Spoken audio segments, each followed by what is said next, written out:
Welcome back to International Friends of Nature Summer Camp, everyone. Hope you all had a good rest. Excellencies, distinguished guests, participants, ladies and gentlemen. Assalamualaikum warahmatullahi wabarakatuh and a very good afternoon to all of you. We are delighted to welcome all of you from Webex Live and also YouTube Live to the Day 4 of International Friends of Nature Summer Camp 2024. I'm Amira Saleh, URMC for the event today. Before we proceed, I have a few housekeeping notes with some detail of our program today. Before we proceed, we would like to share a few housekeeping notes along with some detail of our program today. Please make sure your microphone are mute while the program is ongoing. If you have any question during the program, you are allowed to turn it on or just leave your inquiries on the chat box during the Q&A session. All participants are encouraged to turn on your cameras during the program.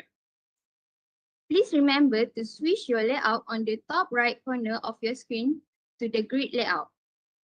You are encouraged to give your reaction during the program using the emojis at the bottom of your screen. Lastly, please remember to fill in the attendance form provided at the end of the session in order to receive your e-certificate. To bless our ceremony of this afternoon, please welcome Muhammad Akil to recite the prayer.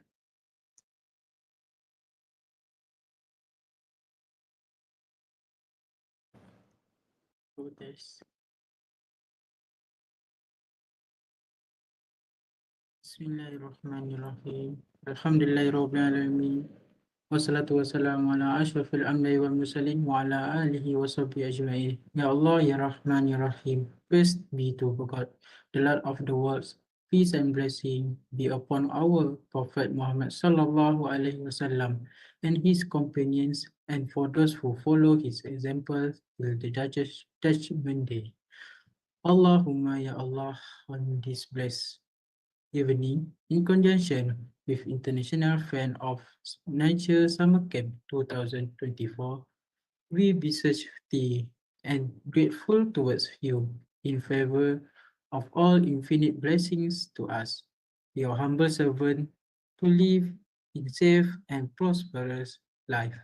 We seek your blessing for a flawless progress of this evening, from the beginning till the end. We seek your guidance to steer clear of events that would determine the progress of this event. Ya Latif, Ya Rahman, please bless us with your taufiq and hidayah. Please guide your ITM to greatness, peace, glory, and prosperity in the world and hereafter. Make us a responsible intellectual, granted us with a valuable knowledge that will be beneficial to mankind to gain your madratillah. Make us your righteous servant that follow your commands and neglect the sinful act. Please forgive us for our wrongdoing. Ya Munzil al-Barakat, bestow peace to our beloved country, Malaysia. Preserve us from any threat and disaster, neither man-made nor natural disaster. And to you, Ya Allah, we ask for security and prosperity upon us, our leaders, and our country. Bestow patience in us to face the challenges from you. Please accept our deeds and please reward us accordingly. ربنا آتنا في الدنيا حسنة وفي الآخرة حسنة وقنا عذاب النار وصلى الله على سيدنا محمد وعلى آله وصحبه وبارك وسلم والحمد لله رب العالمين. تقبل الله منكم.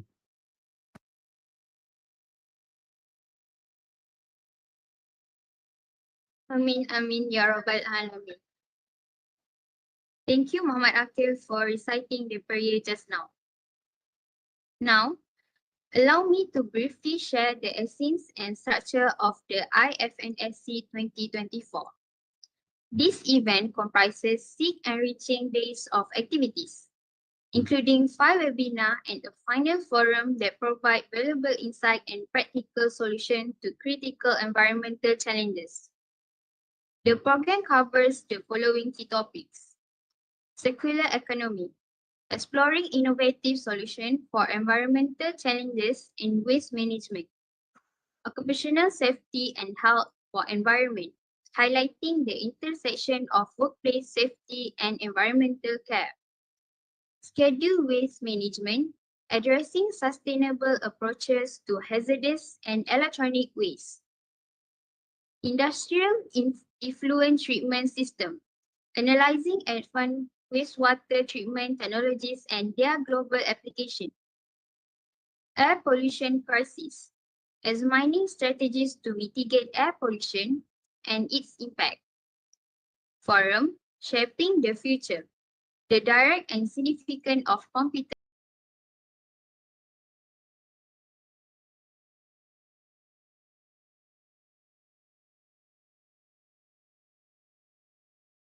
in Malaysia and its impact on the environment and river by IR Dr. Zaki Zainuddin, Water Quality and Water Quality Modeling Specialist.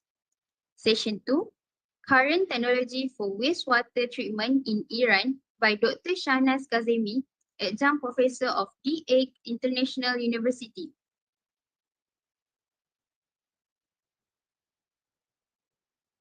Ladies and gentlemen, our theme of webinar for today is Industrial Effluent Treatment with the topic of current situation of wastewater in Malaysia and its impact on the environment and river. IR Dr. Zaki Zainuddin, Water Quality and Water Quality Modeling Specialist.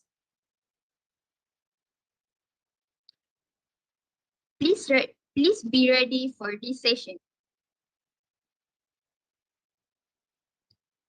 Here is the biography of IR Dr. Zaki Zainuddin. IR Dr. Zaki Zainuddin is an experienced specialist in water quality and environmental science.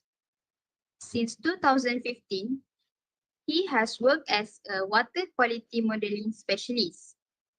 Previously, serving as an associate professor at IIUM since 2011 to 2015, and a lecturer at UiTM since 2007 to 2010. Earlier roles included environmental consultant at ASMA since 2006 to 2007, and various research positions at UTM since 2003 to 2006. He has received several accolades, including the Excellent Researcher Awards 2008, Tin Lipton Prize 2009, and a gold medal for innovation at IIUM 2012.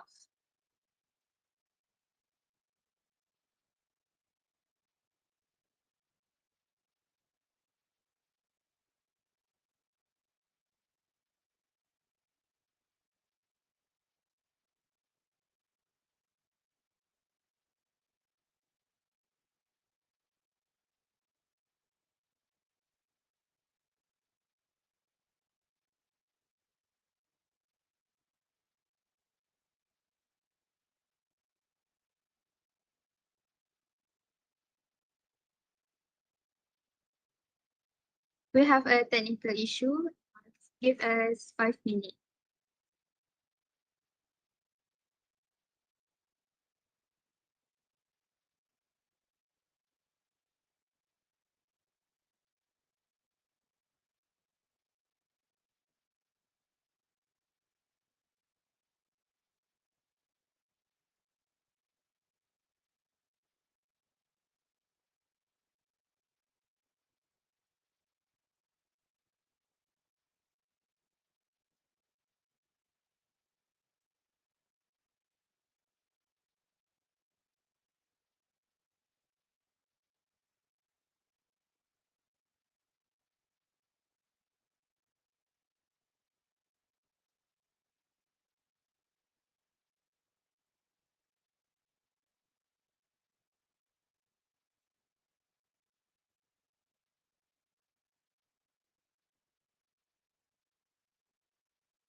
Hello, Assalamualaikum. Boleh dengar ke?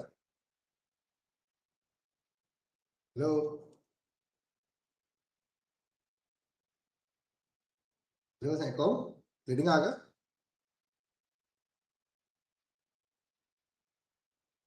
Okay. Guru setia ada tak?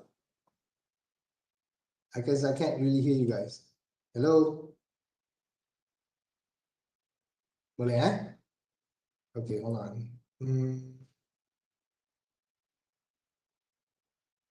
Dengar. Okay, now I can hear you. Tadi I tak dengar, Amira. Boleh dengar Ya, dengar Doktor.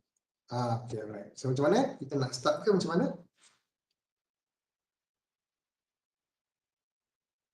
You can see my screen? Boleh nampak screen saya? Okay, guys, dengar tak ni? Nampak. Nampak. So how? Macam mana kita nak start ke macam mana?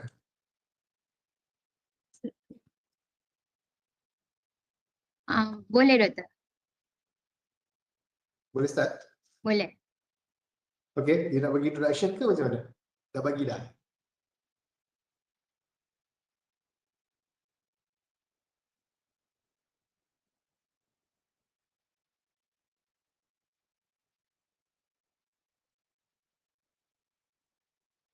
Macam mana? Dah start tadi?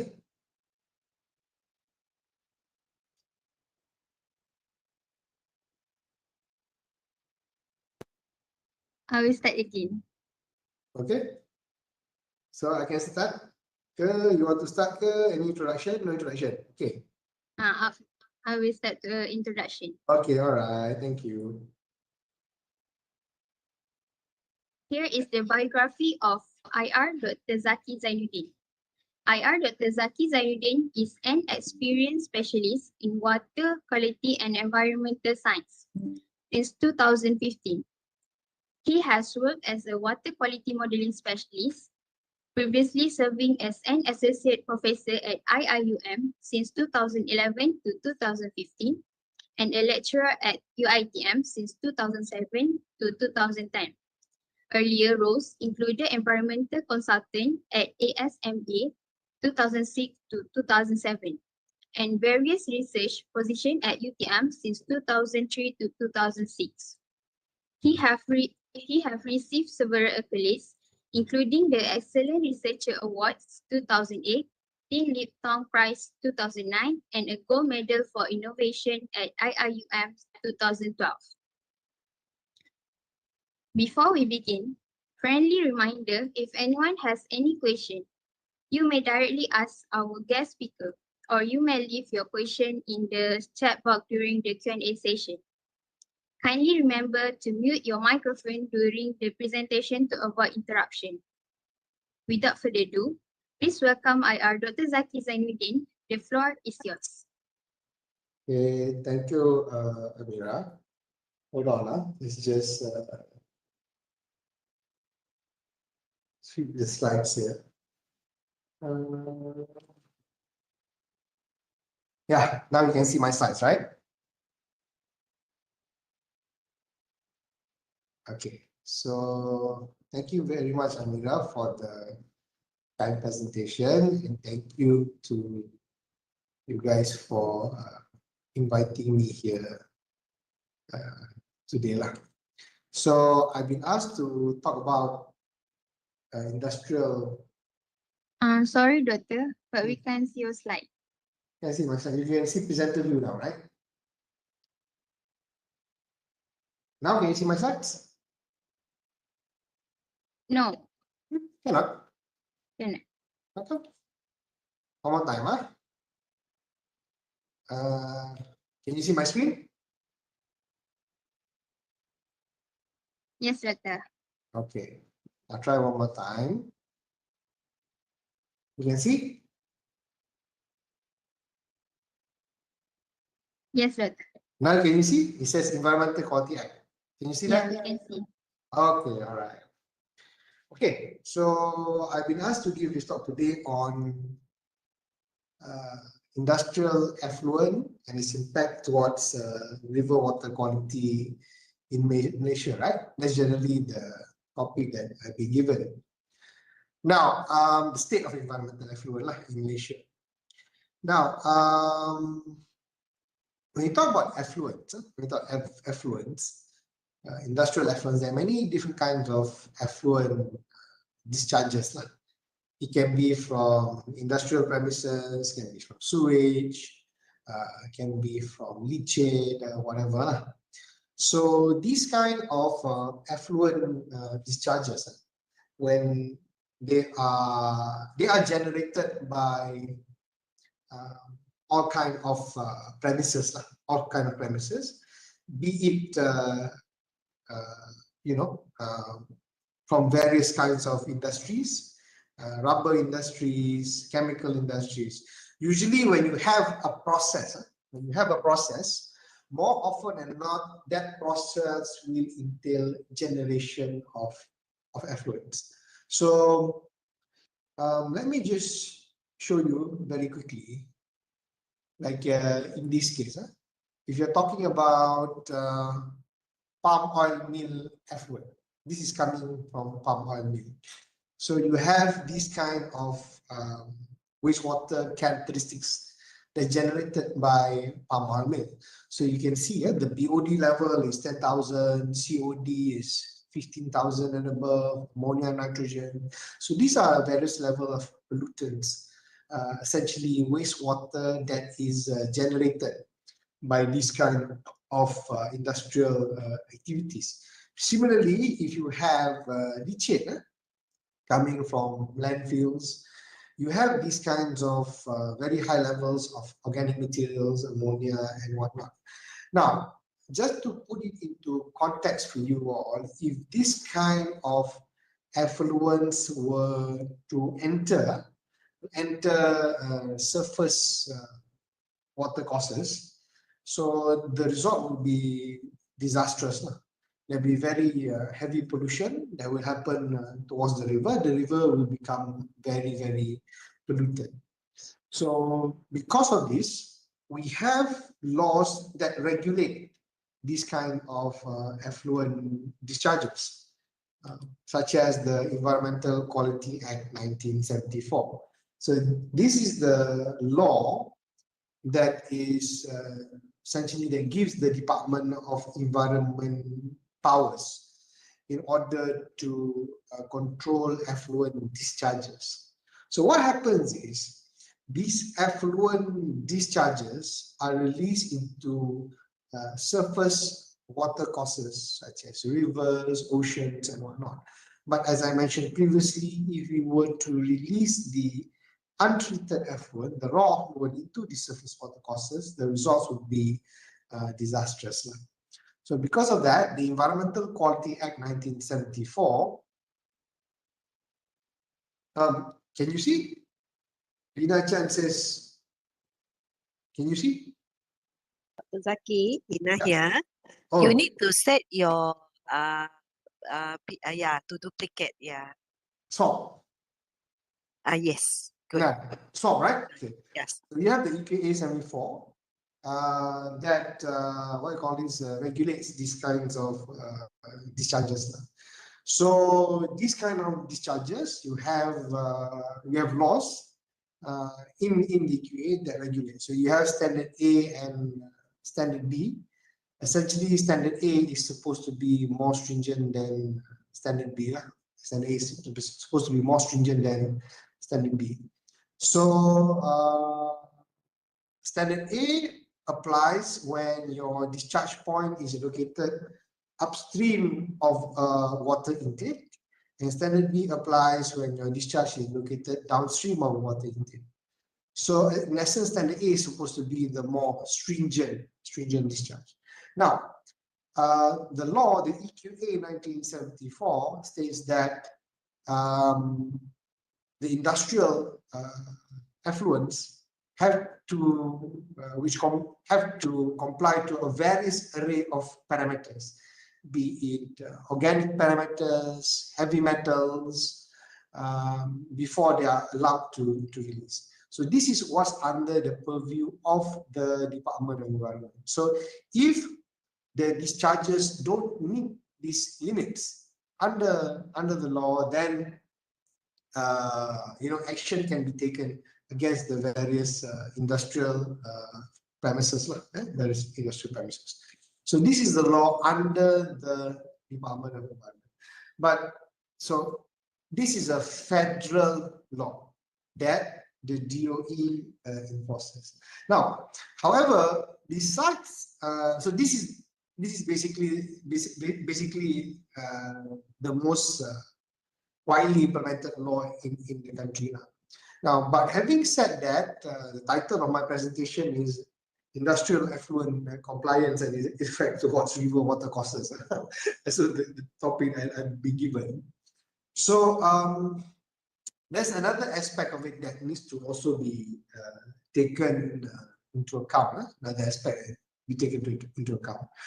You see, the way we regulate our effluent discharges right now is based on the concentration of the pollutants.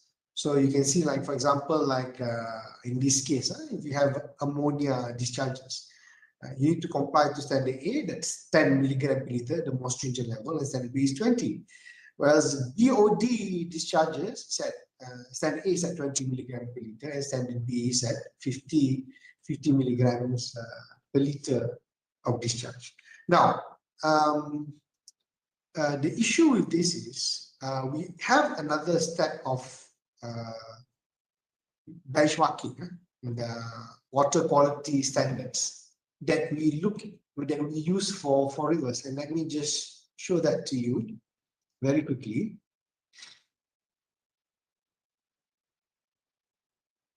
So this is our national water quality standards for Malaysia.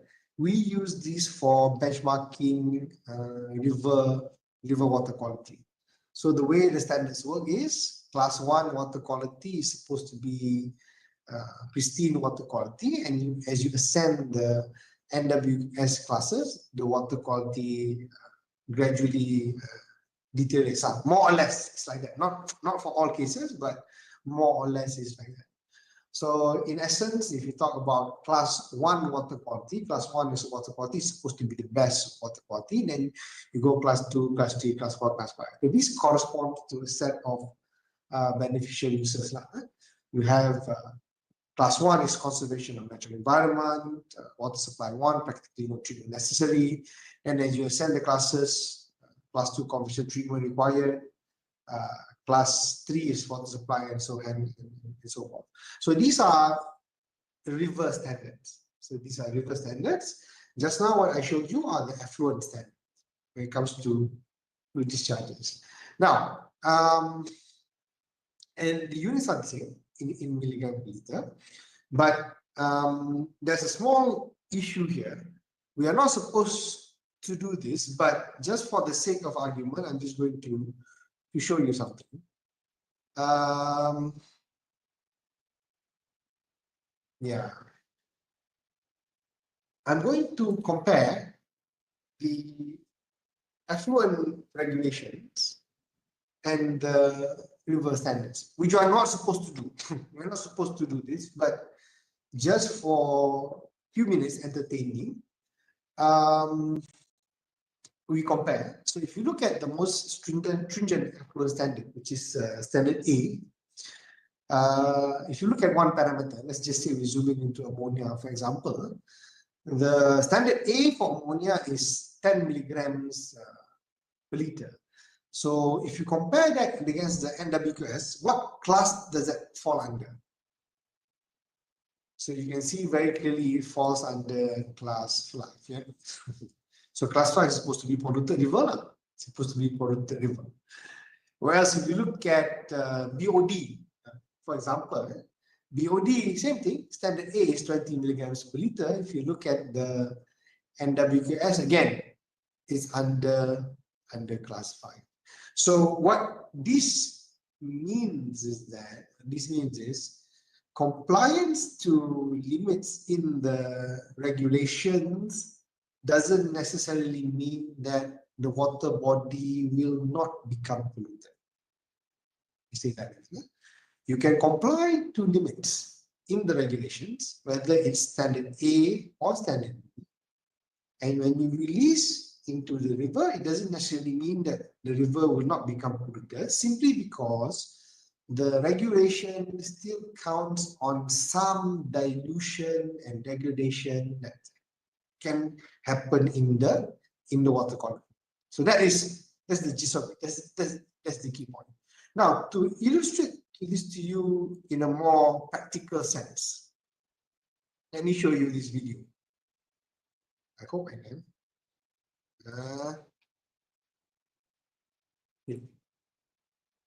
This is Sungai Liwagu in KK. Okay, this is Sungai Liwagu in KK.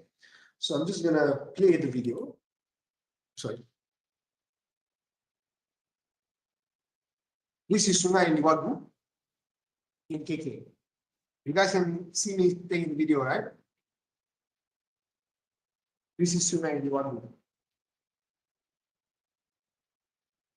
in Sabah. Sorry, Sungai Liwagu in Sabah. And these are the downstream reaches of Sungai Liwagu, which is Sungai Labo.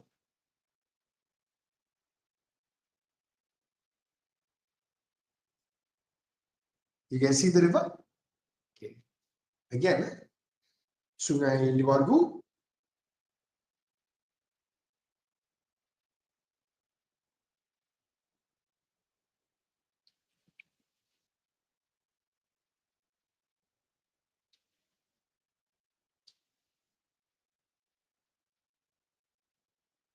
And Sungai Labo.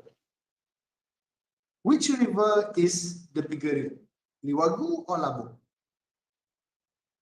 As you can see, Sungai Liwagu is the smaller river and Sungai Labo is the bigger river. What this means is, if you have effluent discharges as going into Sungai Liwagu versus Sungai Labo, Sungai Liwagu, the smaller river, has a smaller dilution capacity compared to Sungai Labo. Meaning Sungai Liwagu will be more sensitive to pollution because it's smaller. It has lesser dilution capacity or dilution capability. So Sungai Labo, on the other hand, which is a bigger river, has bigger dilution capacity and bigger dilution capability. So it can accept what we call this more pollution load compared to Liwagu. But our regulations, as of the moment, as I showed you just now, only regulates in terms of the concentration. So it doesn't mention about the size of the river. It doesn't mention the size of the river. So if you have too much pollution load, effluent load, industrial effluent, that goes into the water column, then there's a possibility that the river can become polluted, especially if the river is not that deep. Say that again. Especially if the river is not too big, then there's a potential for that river to become polluted. So this is the issue when it comes to control of pollution, effluent, industrial effluents in Malaysia. In fact, it's not just limited to industrial effluents, but all kind of effluent discharges. So that's why nowadays the authorities are looking at a new concept, which is what we refer to as the loading concept. So what is loading? Loading is essentially not just looking at the concentration of the effluent, but also looking at the flow of the discharge, how much you're discharging in terms of flow rate, as well as the receiving water column. How big is the receiving water column? So the unit for loading is in kilograms per day. Well, it can be kilogram per day, it doesn't matter, it can be kilogram per second, whatever. But essentially, the formula is concentration multiplied by the flow, you will get the loading. So for you engineers out there who are taking engineering course, this is also in engineering what we refer to as mass flow rate. Mass flow, mass flow. So essentially what you're trying to do is you're trying to quantify the exact amount of pollutant that goes into the water body. For example, if you have, like in this case, if you have the discharge coming out of a sewage treatment plant or industrial effluent treatment system, say for example, you have ammonia coming out at 15 milligrams per liter, and the discharge flow rate of the ammonia is 0.1 meter cubes per second, then the loading, the amount of ammonia that comes out is 15 multiplied by 0.1 meter cube times 86.4. If it's in kilogram per day, you get 130 kilograms of ammonia that's being released into it. So this is the concept of loading. We need to start looking into. Okay, so the authorities are now also looking in this direction because this relates to another concept, which is the concept of waste assimilative capacity. What is waste assimilative capacity? Waste assimilative capacity, in essence, is the ability of a river system to take in the waste without becoming polluted. So, in the example that I showed you earlier on Sungai Liwagu, compared to Sungai Labok, Sungai Liwagu has a smaller waste assimilative capacity compared to Sungai Labok because of its size. So if your pollution load is lesser than your waste assimilative capacity, in essence, your river will not become polluted. But if your pollution load is more than your waste assimilative capacity, then the river will become polluted. And one of the major factors, not the only factor, but one of the major factors of waste assimilative capacity is, of course, dilution. In essence, the bigger the volume of the receiving water body, the bigger the dilution capacity it has to assimilate whatever wastewater that it receives. So volume is definitely one factor, but also there are other factors as well, such as decay rate, biokinetics, reactions, and whatnot. So this is the concept of loading. So our current regulations in Malaysia, when it comes to industrial effluents or effluents in general, we regulate in terms of concentration. But what we also need to start looking into is the loading, as well as the waste assimilative capacity of the receiving water bodies. But having said that, even larger rivers can become polluted. Meaning, if the pollution load is too much, and too big, even big rivers can become polluted, as how we've seen in the past. This is what we've also been seeing in Selangor. You know, when people say odor pollution, right? You've heard of the term odor pollution. Or what happened in Johor previously, where you had this ammonia pollution in Sungai Sayong that disrupted water supply, where you have this vast high-level pollution incidents going into the river. So if the pollution load is too high, then the river can still become polluted. So now I hope it's very clear. Compliance to limit as per the law does not guarantee that the water column doesn't become polluted. So what we need to look at is we need to start looking at loading, the concept of loading, meaning you have to control the pollution load. But even then, when you control the pollution load, if the pollution load, see there are too many pollution sources, the river can become polluted if the cumulative pollution load is too big. Now, I always like to show this diagram. a point to ponder. Now, you have a river. This river flows from upstream to downstream. In these river systems, you have industrial sources discharging 50 kilograms of pollutant, in this case, 50 kilograms of pollutant. Then you have sewage treatment plants discharging 60 kilograms. You have sewage sources, 100. Then you have other sources not subject to EQA discharging in the river. And the cumulative capacity of the river is 250 kilograms per day. So the total pollution load is 230 kilograms per day.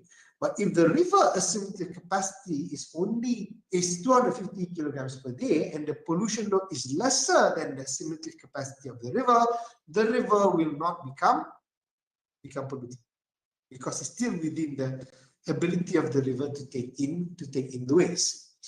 So at this point in the river will not become polluted. But as you flow downstream, you have one illegal discharge here. Illegal factory, illegal apa, doesn't matter. This illegal discharges 40 kilograms of pollutant into the river. Suddenly you get 270 kilograms of pollutant in the river. You exceed the assimilative capacity. So automatically, the river becomes polluted at this point. Does this mean that you blame this one illegal source?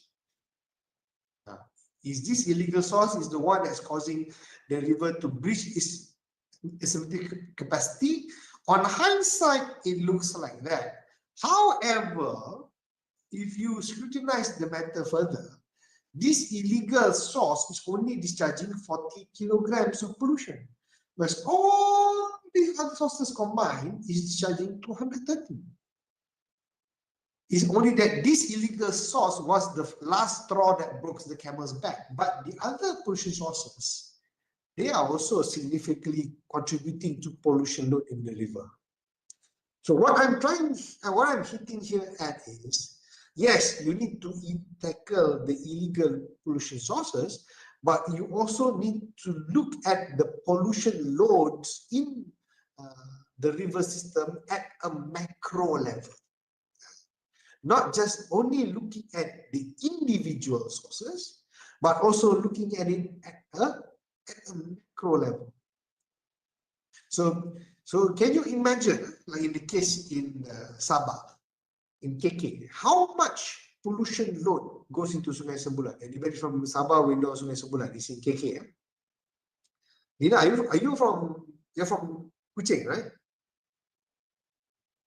Now I reside in Selangor. Sorry? Now I reside in Selangor. No, I mean last time lah. Kuching. Kuching. You know Sembulan in KK?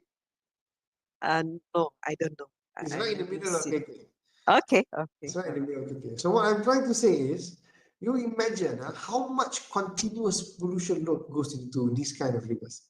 I'm just citing Sembulan as an example. You look at Sungai Kelab, what I call these, even Kim in Johor, for that matter, Tebrau in Johor, because the key word here is continuous. These kind of pollution loads goes into the river on a daily basis. So can you imagine? You remember during COVID last time, during COVID when everybody's on lockdown, there was news all over the country where suddenly the environmental quality improved. Air pollution started to reduce, water quality started to improve. That was because there was a lack of activities and lack of pollution going into the river. So very quickly you can see improvement. So if that's the case, this is the point to ponder for everybody to ponder. If these rivers that we look at on a daily basis right now, and they're polluted every day, can you imagine how much pollutant is going in every day? Every day, because they're continuously polluted on a daily basis. So this is the point that I'm trying to get at. So when we talk about managing pollution sources, you cannot just look at it on the individual pollution sources, but you also need to look at it at the macro level. Hence comes in the concept of TMDL, concept of total maximum daily load.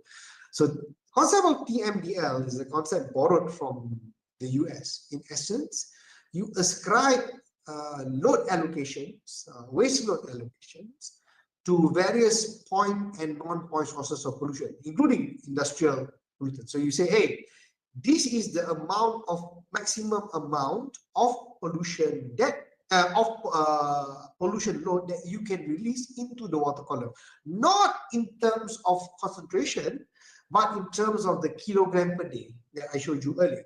How much kilogram per day of BOD that you can release? How much kilogram per day of ammonia that you can release? So then only you'll be able to improve or meet your water quality standard. So so there have been several TMDL studies is ongoing and has been done at the moment.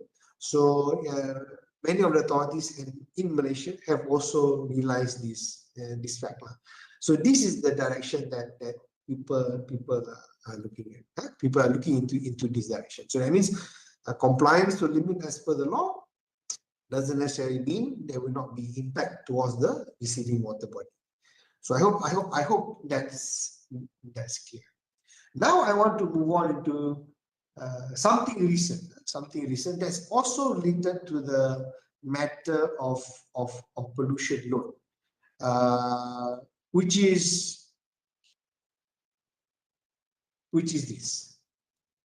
In Selangor has introduced a new regulation in June of 2024 this year to control pollution discharges. This is under the Selangor Water Management Authority, SWMA, whereby the general idea is looking at volume also, looking at pollution loading also. The idea is to start charging premises based on the amount of effluent that they release, irrespective of whether they comply to limits as per the regulations. So they brand this under what they call zero discharge policy in Selangor.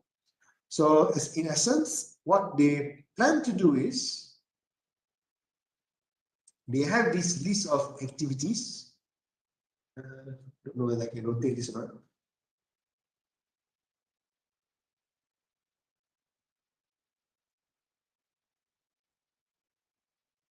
Yeah, I think you can see, right? So they have this kind of activities, aquaculture, recreation, industrial, and whatnot. So basically, the idea is for all these kind of activities that's given licenses, they will be charged.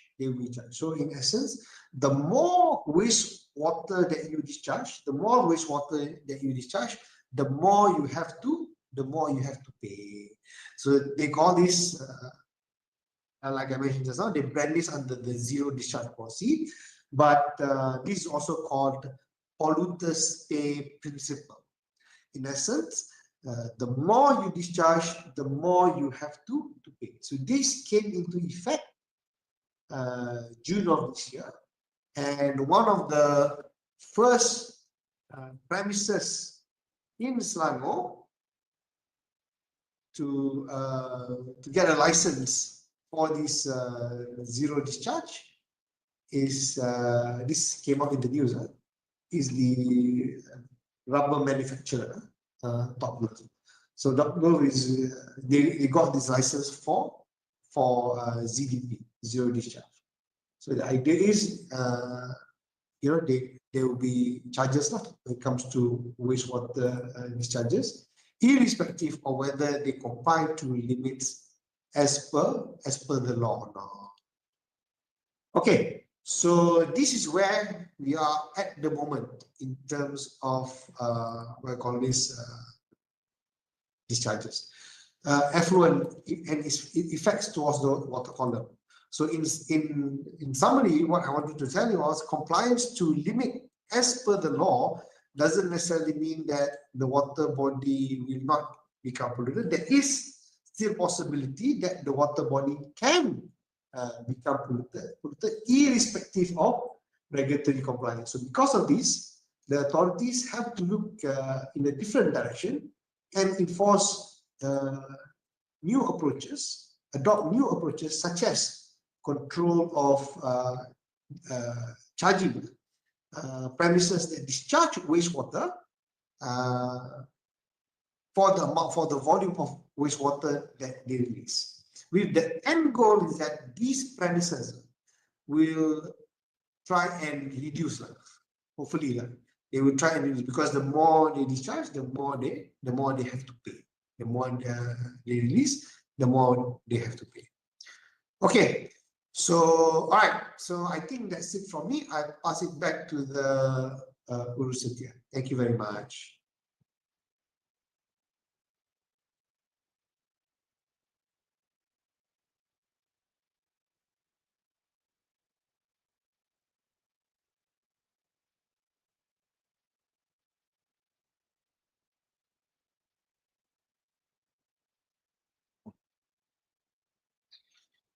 Thank you, IR Dr. Zaki Zainuddin, for the sharing just now. Now, we will have a Q&A session. Participants are welcome to direct your question to our speaker. So, the first question to be asked to Dr. Zaki is, which year were the National Water Quality Standard have been gazetted? That's the first question, is it? Again, the first question is, which year was the National Water Quality Standards gazetted? Asia, can you hear me? You're muted. Can you hear me? Yes. Okay, what was the question again, Amira? The question, which year were the National Water Quality Standard had been gazetted? Okay, listen very carefully.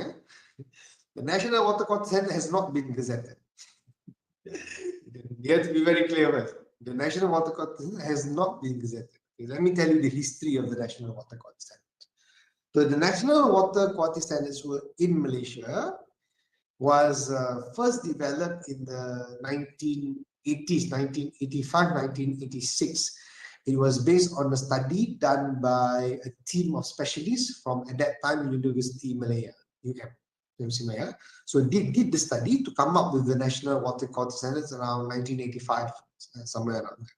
So at that time, the National Water Quality Standards were not called the National Water Quality Standards. It was called the Interim National Water Quality Standards at that time, around 85, 86. So the idea was to test those standards for a number of years before adopting it as a national standard via gazettement or whatever.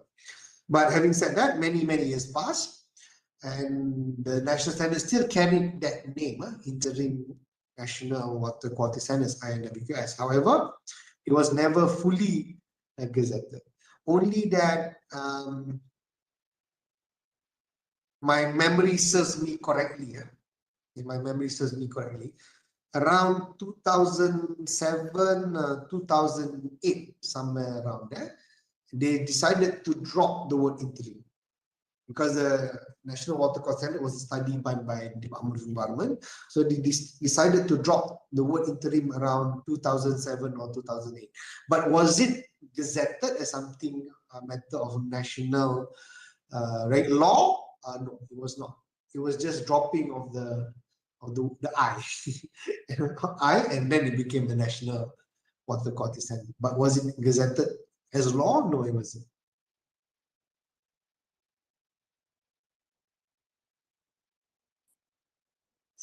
So for the next question, how does the wastewater pollution influence flooding and river ecosystem health in Malaysia? Okay, flooding is another topic. Flooding is a topic of water quantity. So I will put that aside first and not answer that first. But instead, I'll talk about how it affects the water ecology.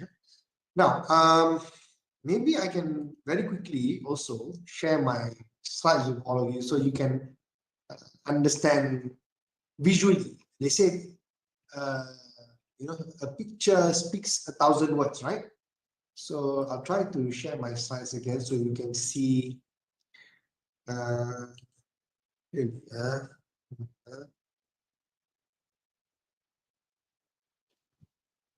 Okay. So I will. So just now, I showed all of you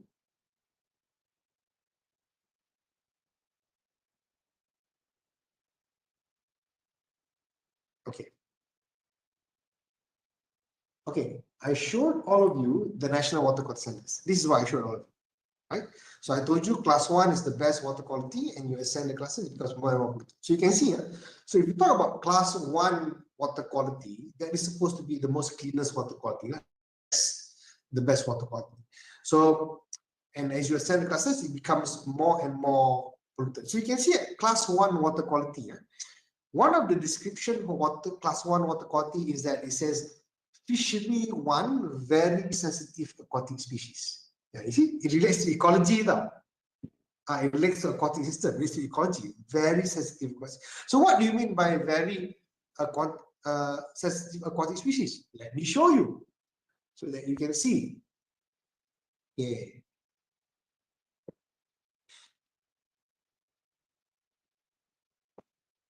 Amira, can you see my slide? Can you see this? Yes, Doctor. This is, what is that, Amira? That's fish, specifically Kelab. Have you guys heard of Kelab before? This is Kelab fish. If you look at the water quality, Amira, what do you think of the water quality? It's very clear, very clean, very pristine. Now, Kelab is a very sensitive fish. It's a very sensitive fish. Meaning, this fish can only survive if the water quality is very, very clean. That's why it calls under class 1 water quality. So, if the river becomes even slightly polluted, fish such as Kelab, which is a very sensitive fish, they will die. They cannot survive. They cannot survive because they are very sensitive. They're very sensitive to pollution. Yeah, they're very sensitive to pollution. So even so, to put it to you visually, you look at the water. The water is clear, isn't it? The water is clear, very beautiful water. So this kind of fish, sensitive fish, requires this kind of pristine water quality. Versus what? No, I put on the other. Amira, do you like to eat keli? Keli, do you like to eat keli, Amira? Do you eat keli? Keli, yes. Keli. Do you eat keli? Catfish. Makan tak keli? Makan. Makan keli, eh? Makan. Makan, eh? Keli versus keli pula. Keli itu is a very tough fish. It's a very tough fish. Keli, even if the water is very polluted, it can survive. In fact, you can find a lot of keli in sewage plants. Last time, oxidation pond, dia boleh survive, tak ada masalah. No problem. Yes. Yummy. Yummy. So these kind of fish, they are stronger. So when you talk about water pollution, more sensitive fish species will become greatly affected by water pollution. So you would not find Kelab, for example, in Sungai Kelang because Sungai Kelang is polluted. You will not find.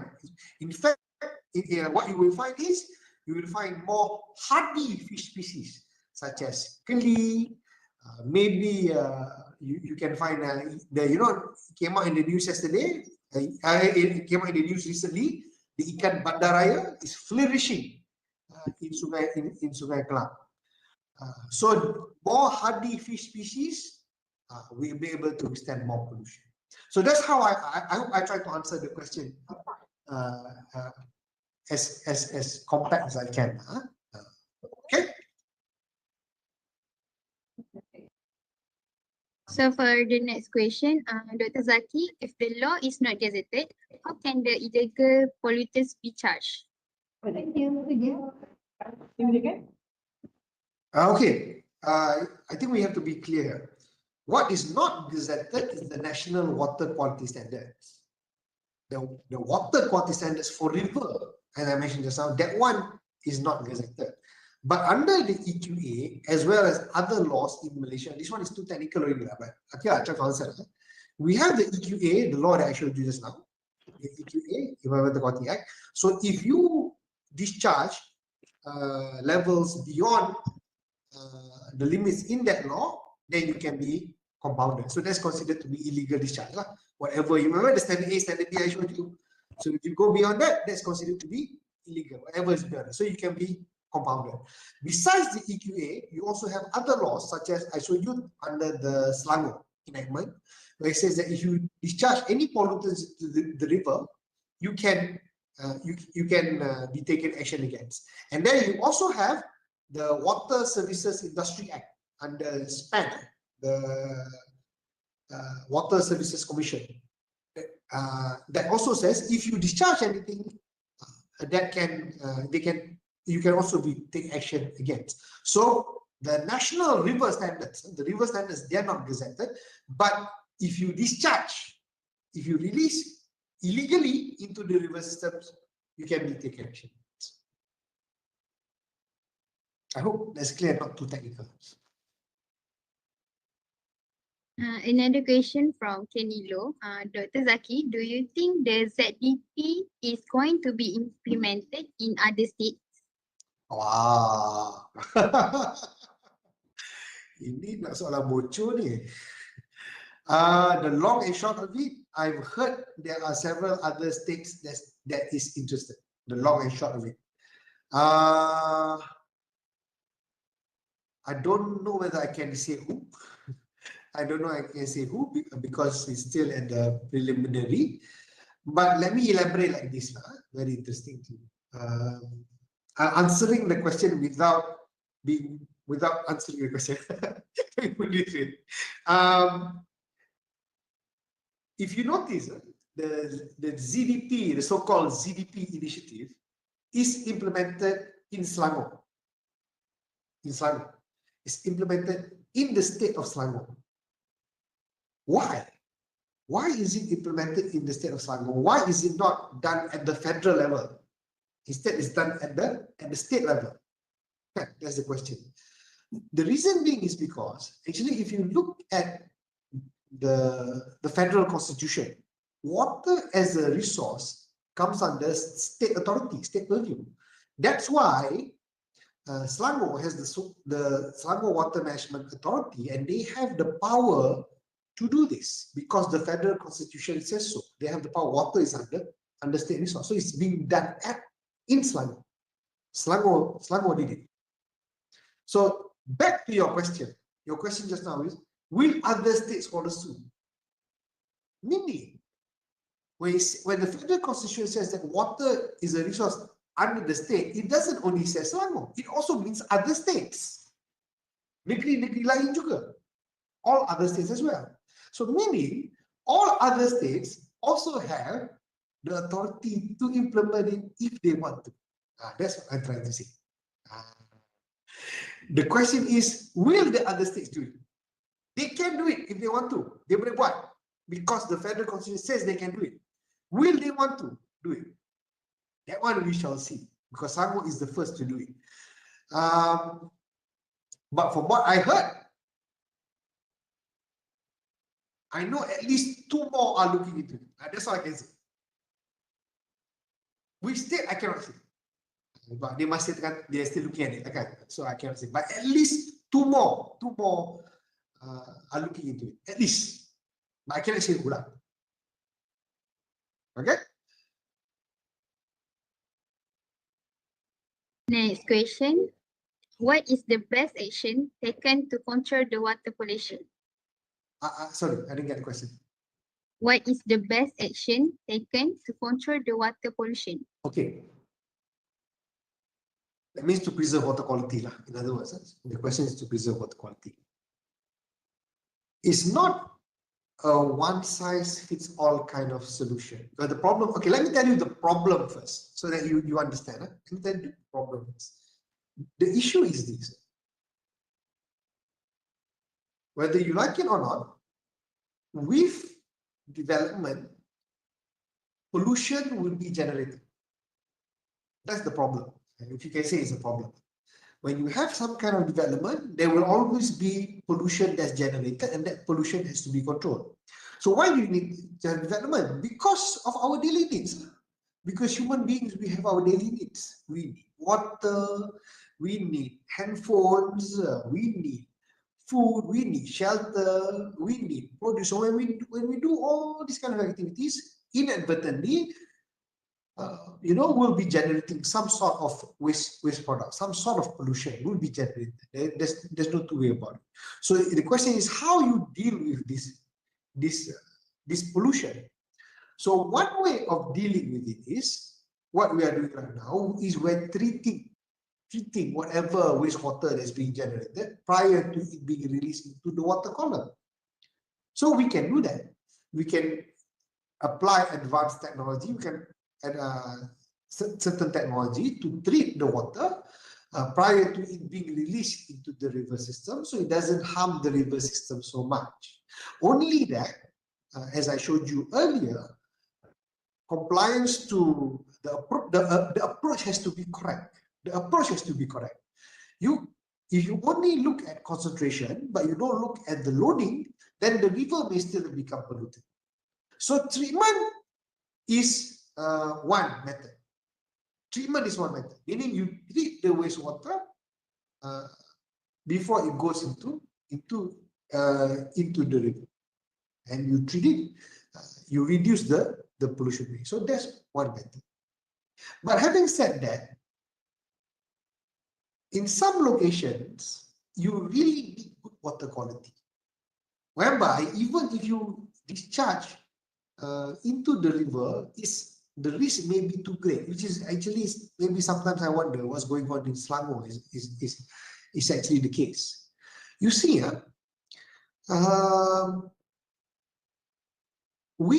where do you get your water from? Your drinking water. Your drinking water comes from rivers, in Malaysia. More than 90% of our water supply in Malaysia comes from rivers. And yet we have a lot of development and discharging wastewater into the river that's located upstream of water intake points. So if you ask me, if you're talking about water intakes where we use water for potable water supplies, certain areas of the river you need to protect. It's not just about treatment anymore, It's not about treating the wastewater. It's about protection. Protection of the catchment area. You have to protect the catchment area. You have to make sure development is minimum. Because if you don't do that, and you still go on trying to treat, inadvertently, human beings are not perfect. There will be some kind of treatment failure. There will be some kind of upset. And then you'll get pollution, and then you'll contaminate your water source, which is exactly what we get from Selangor from time to time. Not just Selangor, but many parts of the country as well. Not just Selangor. If I say Selangor, nanti ada orang marah kat Selangor. Not just Selangor, but other parts of the country as well. So you need to also protect the water resource at the upstream areas, and minimize development. We call it catchment. The concept is called catchment protection. So these are two concepts that I've outlined to you. There are several others as well. I don't think we can cover all of them today here.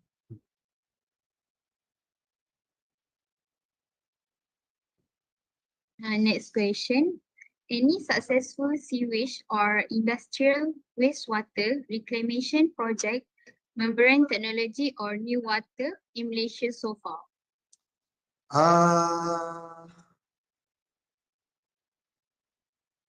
How do you define success?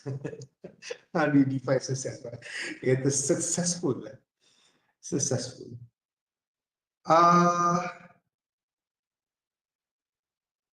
There have been proposals. Implementation, not to my knowledge, but there has been proposals to do membrane treatment. For two of the major plants in the Sungai Kelab, two of the major plants. I'm not sure what is the status. So that is, but because I have to split your question, I have to split into two though, because first you're asking about membrane.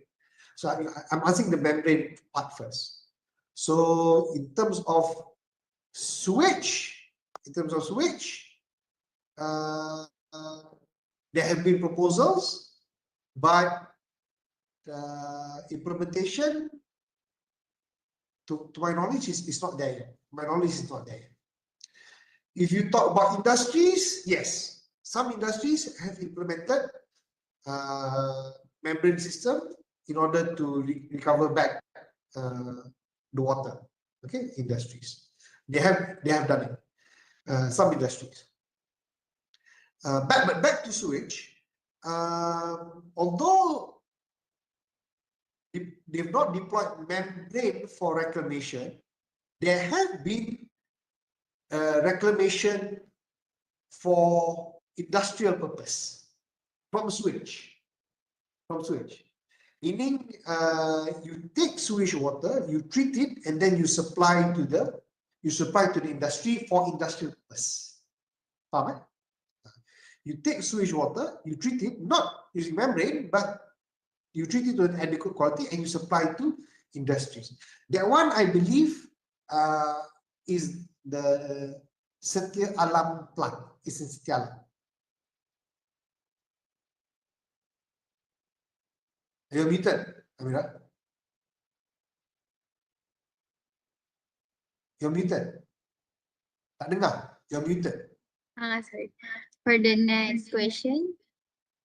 Hi, Dr. Zaki. In your opinion, do you think the Selangor enactment on PPP will ultimately achieve the zero discharge policy?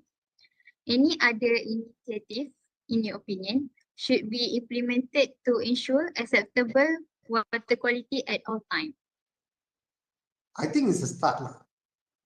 I think it's a start to go in this direction. You see, okay, let me tell you, because I know this question is from, I think it's from Mina, right? It's from Mina. This question is from Mina.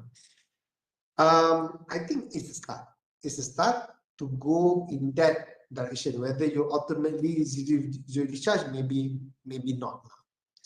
But let me tell you what happened leading up to the ZDP, leading up to this polluters pay principle. So actually what happened was there was an engagement among various stakeholders before they wanted to implement this policy of polluters pay, ZDP. So they called the specialists, they called the industries, and they even called the various government agencies to come together and to discuss this. And I was there during that meeting. I was there to because they sought my views. So one of the challenges of doing polluters pay and ZDP in Selangor is simply Selangor being the odd one out. You know what it means? What it means is when you have investors that come in into Selangor, all the other states in Malaysia don't have this extra layer of regulation to comply to. Only Selangor has it. So these worries may worry some parties that, hey, you know, this may deter investors from coming to Selangor because they have to comply to this extra level of regulation. When you go to other states, they don't have to. Yeah. Why do they need to? So this was the question that was raised. But for me, I look at it differently. I look at it differently. If you look at the model that has been done in other countries, like the US, for example, states like California, for example, in the US, has more, how shall we say, more stringent environmental laws compared to some other states. I don't want to say these states, but California usually has they are very bullish about environmental awareness over there. So they have more, what I call these, very particular about emissions and regulations and whatnot. So California also faced that concern. But you know what happened in the end? If you go to California, if you go to Silicon Valley, you know what happened? Actually, in California, you see most of the industries that's there are the clean industries. They still go. They tak lari. They still go. But what ends up is the industries that's there usually are the clean industries.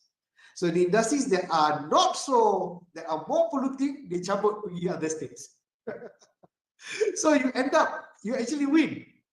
You actually win because you get the players that are more serious about ESG and whatnot. So the way I look at it, this is a step in that direction. So I see it as an opportunity for Selangor. I see it as an opportunity for Selangor to get these I don't know whether the word high value industries, high value clean industries to come and invest in Selangor.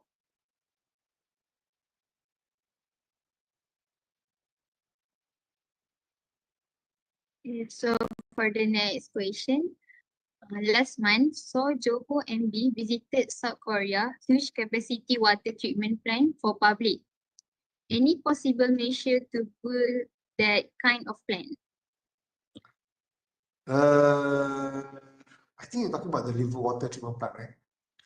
I think he's talking about the river water treatment plant.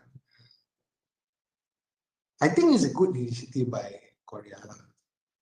Dia macam ni tau. When you have river water,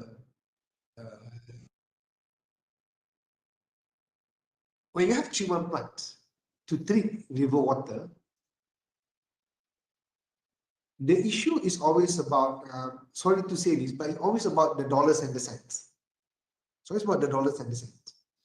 So when you invest in such a big facility, most of the people, these businessmen, they will always say, what's the return on investment? How are they going to get their money back? So same goes, environmental is not something that is excluded from that. So if they spend the money on the river water treatment plant to treat the water, the question is, how can they get their return on the investment for the river water treatment? That's the first question. Because if they don't do that, then eventually, who's going to do the maintenance of the river water treatment plant? Because there's a cost element to that as well. There's a cost element to that as well. How long is the river water treatment plant going to function?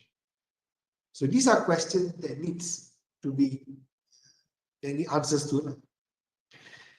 If you ask me personally, yes, river water treatment is an engineering solution, but from an environmental point of view, I feel like control of pollution in order to prevent the river from becoming polluted is a better approach, if you ask me personally.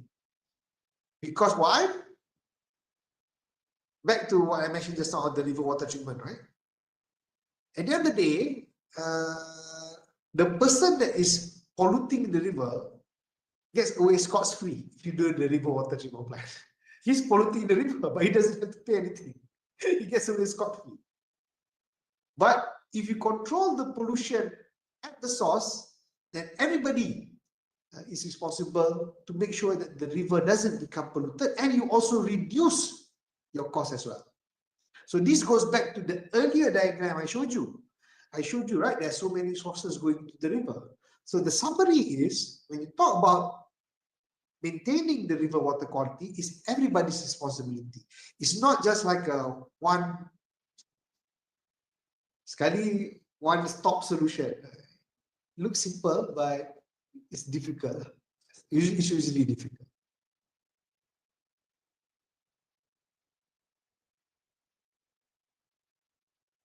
Okay, Anis? Banyak soalan masuk. Next question. Dr. Zaki, I noticed that there are two main polluters currently. First, the cycle cleaning shop. Second, laundry shop. They have been causing our river to be seriously polluted. Will there or can there be any action to be taken against them? Okay, first, when we cite something, we must be very sure what we are citing. Betul tak? Let me show you something, because you kata apa tadi? What are the two sources? Apa dia kata tadi? The two sources, Anis? Anis? Amira, sorry, Amira. Resources from cycle cleaning shop Cycle cleaning shop. Okay, and laundry shop. Amira, let me show you something. Let me show you something. Because you say they are polluted, right? Okay, I'm going to show you something. Again, I'm going to share with you my screen.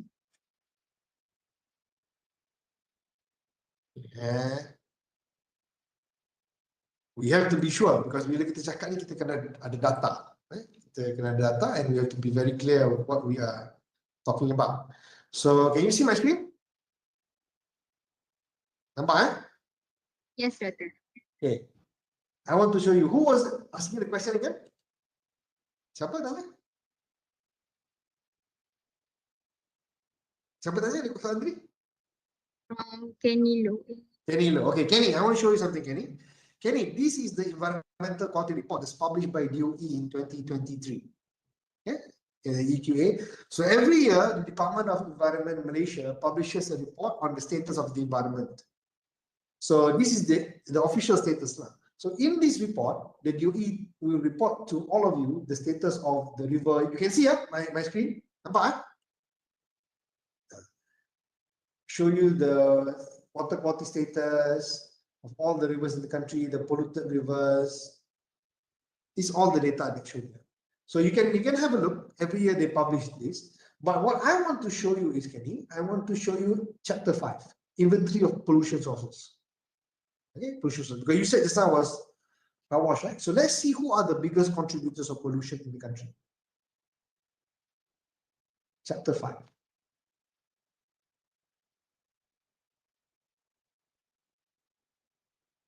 Here we go. Okay, for river, this is for river. Okay. So, okay, inventory sources, I show you water pollution load, as you can see, water pollution load. So I'm going to scroll down. So this is in terms of BOD. In terms of BOD. Amira, can you see? Yes, Doctor. You can see, BOD is organic, mean organic pollution. So you can see the number one pollution source at 53.02% is coming from sewage treatment plants, STPs. 53% in terms of organic pollution. This is countrywide, for the whole country. Followed by pig farming, 36.18%. Followed by industries, manufacturing industries, 6.7%. And agriculture industries, 4%. And then followed by wet markets. So this is in terms of BOD, organic pollution. Okay. Then I will scroll down a bit more. This is solids, but I want to show you ammonia. This is in terms of ammonia pollution around the country. So who's number one, Amira? Can you see?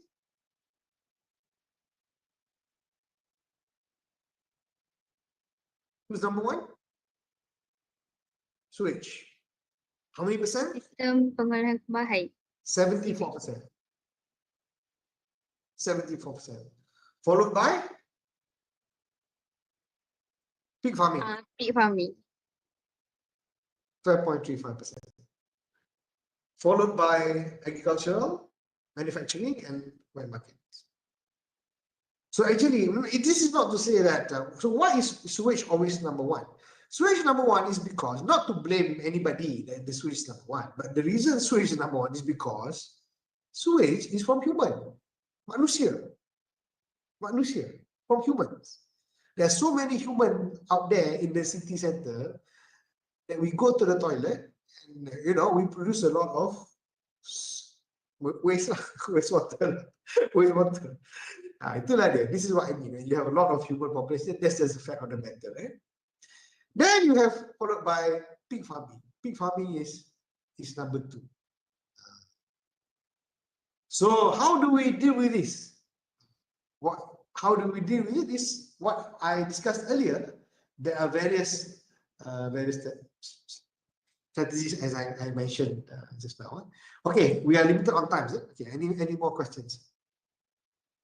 So for the last question from YouTube, why is called zero discharge policy while polluters still allowed to discharge with payment? Isn't this confusing term? Yeah, that's why. Yeah, I'm not. The aspiration is to go to zero discharge. The aspiration, meaning they want to eventually. I guess that's their target. Why they brand it that way? I'm not saying. When I first heard about it, also I was a bit shocked.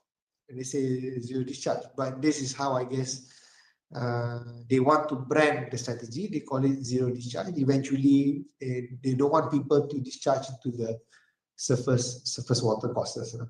Yeah. So it sounds. The idea is they want the stakeholders, the industries, whatever is generating effluent, to take back their wastewater and they recycle it back for their own use internally. That is their intention. And they deter discharges by charging the rates that I shared with all of you earlier. Okay.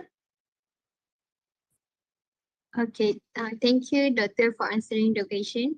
And thank you for everyone for actively participating in the Q&A session. Moving on to the next part, we will be having an exciting session for the participant. Please get your mobile phone to enter the quiz. Participant can scan the QR code to join the quiz. Do make sure you are trying your best.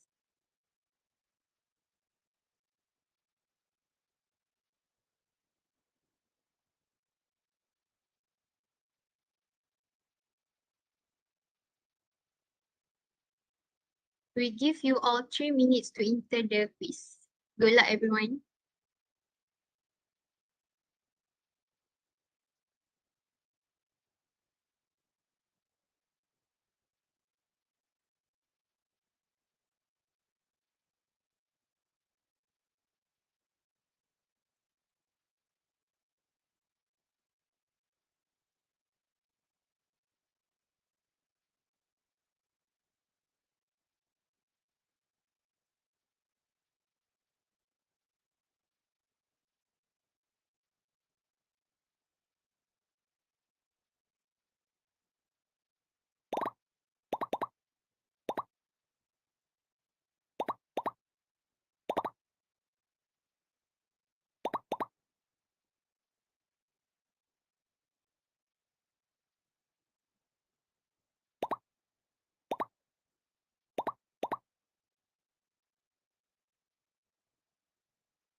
Now we will proceed to start the quiz.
The quiz has come to an end.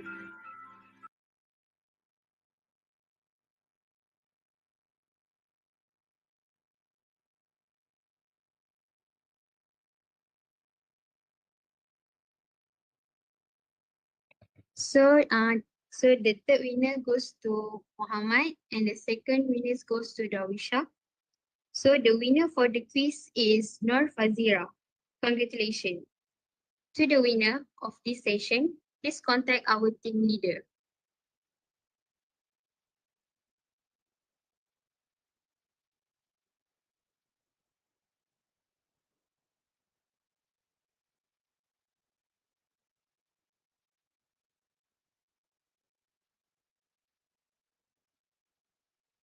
Before we end our session for today, All participants are required to turn on your cameras for our first photography session. I will pass the floor to the technical team.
Get ready, everyone. 1, 2, 3. Smile.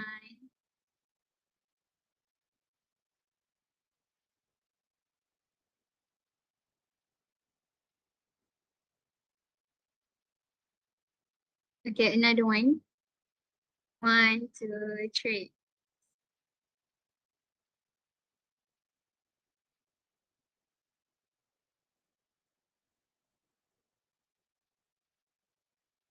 Thank you, everyone.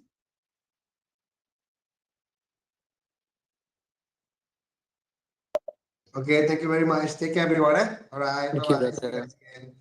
Okay.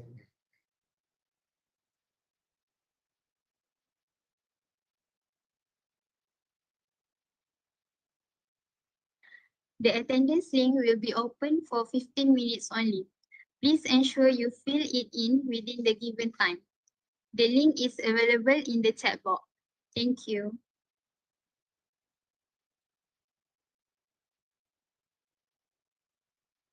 Toward the end of the quiz, it remarked our first session had ended. Once again, a big thank to IR Dr. Zaki Zainuddin for the insightful talk and everyone for participating in this session. All participants may scan the QR code provided for the attendance for today's program. Now, please wait for Dr. Shahnaz Kazemi to join our webinar.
Assalamualaikum and good afternoon, everyone. Welcome back. We apologize for making everyone wait for this session. It's good to see all of you again. In this session, we are very fortunate to have Dr. Shahnaz Kazemi, adjunct professor from D8 International University, Iran, to give us more insight about industrial effluent treatment, with the title of Current Technology for Wastewater Treatment in Iran. Here is the biography of Dr. Shahnaz Kazemi. Dr. Shahnaz Kazemi, an adjunct professor at D8 International University, is an assistant professor and laboratory safety officer at Sharif University of Technology since 2018. She previously held research roles at Sharif University and TUM Kuwait Center for Electromobility, Singapore. A top graduate in physical chemistry at Sharif University, she ranked first in the PhD entrance exam and 17 in the Master of Science qualification exam among 10,000 participants. She is also recognized by Iran National Organization for Development of Exceptional Talent. Now the presentation is about to begin. Kindly remember to mute your microphone during the presentation to avoid interruption. Without further ado, I would like to humbly welcome Dr. Shahnaz Kazemi to the stage.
of the camera and in this next season for the question and answer, I will again turn it on.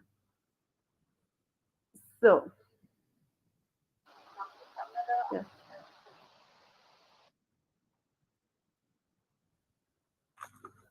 So with this as an outline, before starting, let me give you the brief overview what I will cover today here.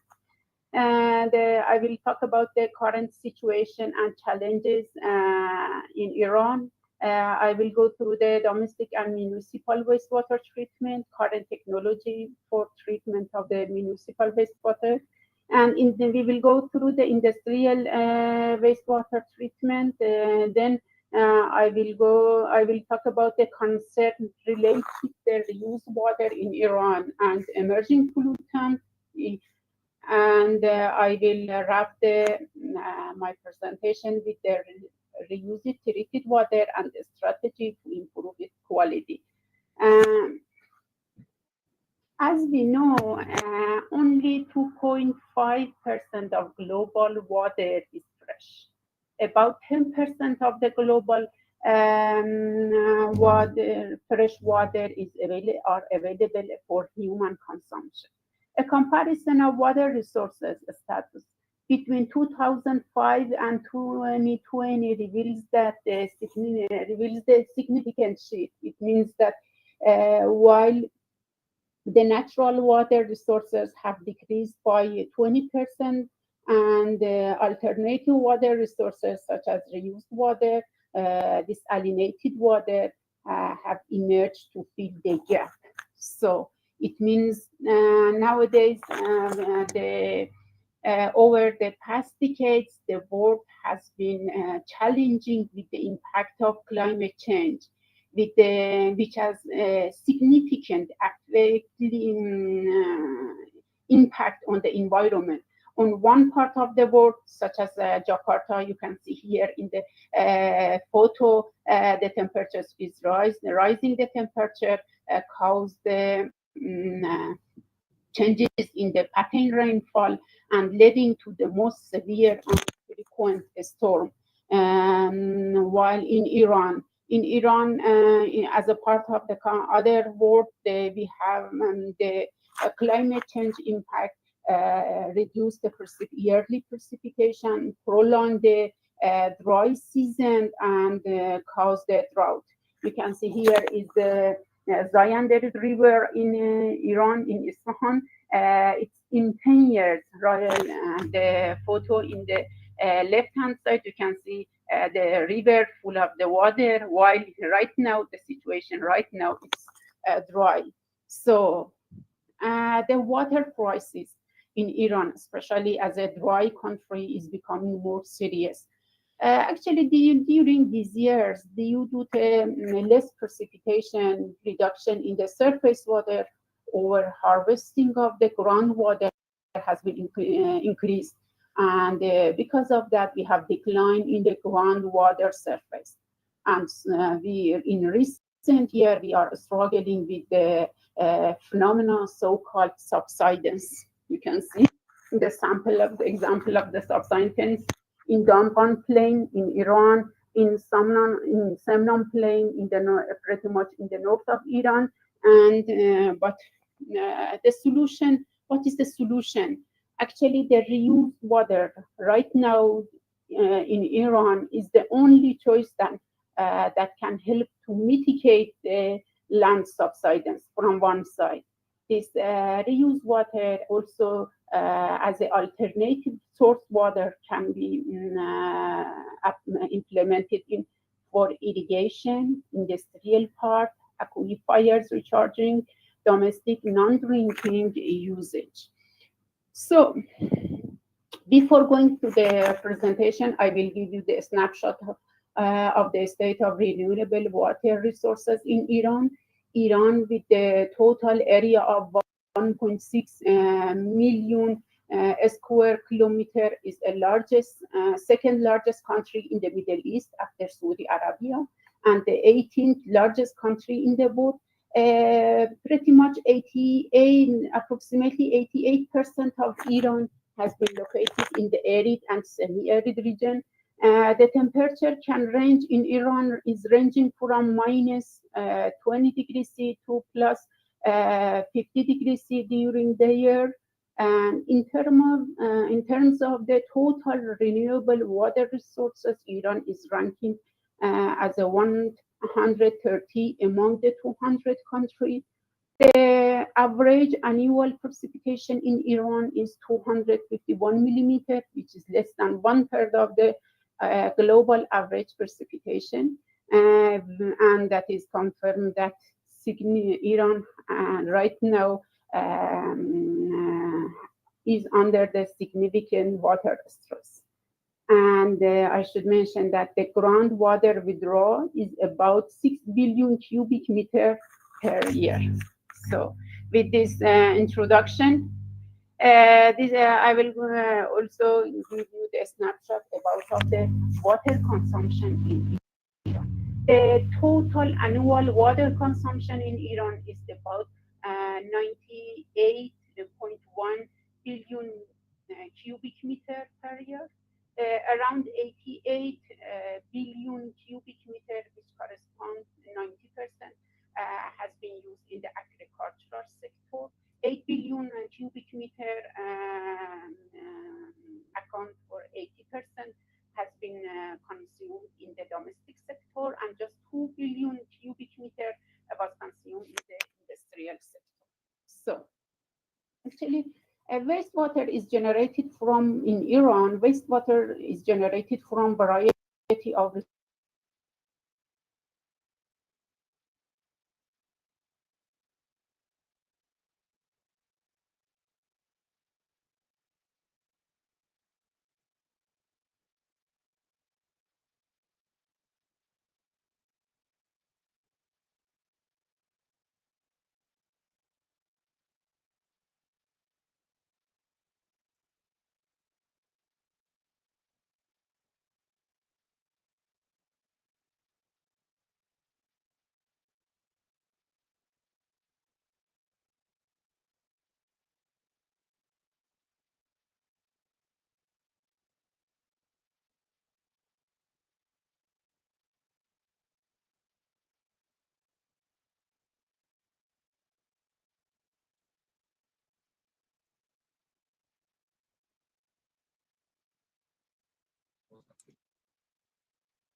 factors. These factors are available space, budget and cost limitation, energy consideration, climate conditions, and population size, and also the flow rates of the wastewater. You can see the distribution of the different secondary treatment method, biological method in Iran. For example, in the large cities such as Tehran, as you can see here, most of the treatment method is belong to the activation sludge, also in the Fars province. While in the some other cases, for example, in the north of the Iran, Azerbaijan, west north of the Iran, Azerbaijan, east north of the Iran, Khorasan. Actually, here I will go through the more details about the some different wastewater treatment in different provinces. We have Tehran wastewater treatment plants as a largest treatment plants in Iran. The Tehran plants has been launched in 2010. The treatment capacity is about 246 million cubic meter per year. As you can see here, the treatment process is activated sludge. Also, as I will go maybe further and then come back to the first. The second largest wastewater treatment plant has been located in Isfahan. The capacity, the treatment capacity is about in the whole province, 113 million cubic meter per year.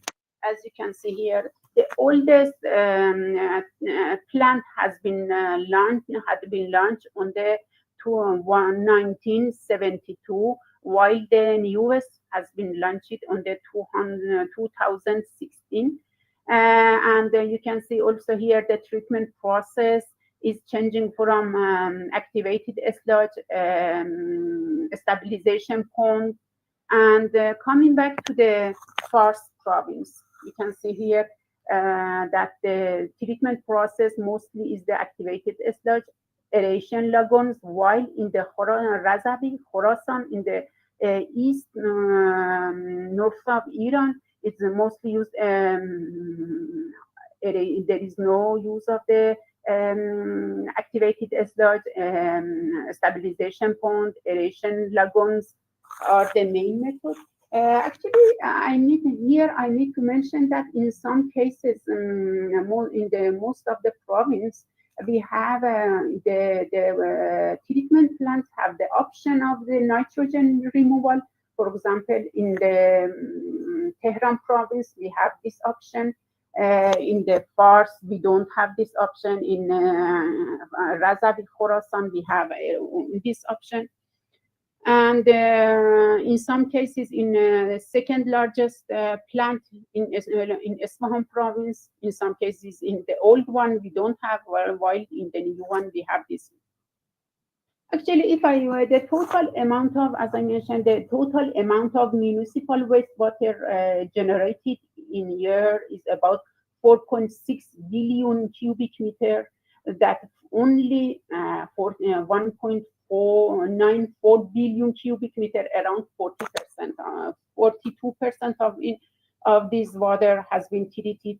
And the most significant reuse of this treated water is in agricultural. You can see the data that the diagram that I have shown here is belong to the 2009, and different province, as you can see here. In that time, the Tehran wastewater plant has not didn't launch, and the most of the total treated wastewater reused was belong to the Isfahan province, and mostly of this agricultural, mostly of this treated water has been actually from that time has been used in the agricultural sector. Actually, it is not easy. Let's talk about the operation cost of this wastewater treatment. Actually, it is not easy to obtain accurate cost information related to various treatment process. I couldn't actually find the information belong to the which one, activated sludge or aeration or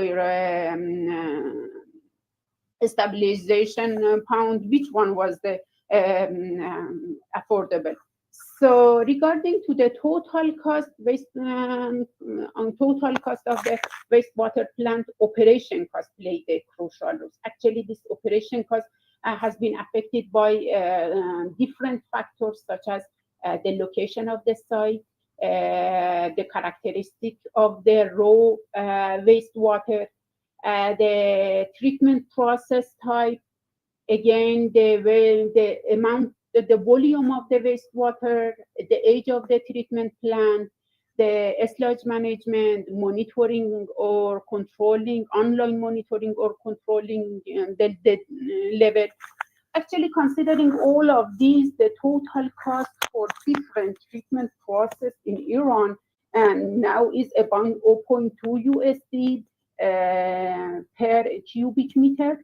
I should mention here that the sludge management and cost is not included in this analysis. The amount of the electricity consumption in the municipal wastewater treatment is about 241 million kilowatt hour per year, which is considered 0.1% of total electricity consumption of the country.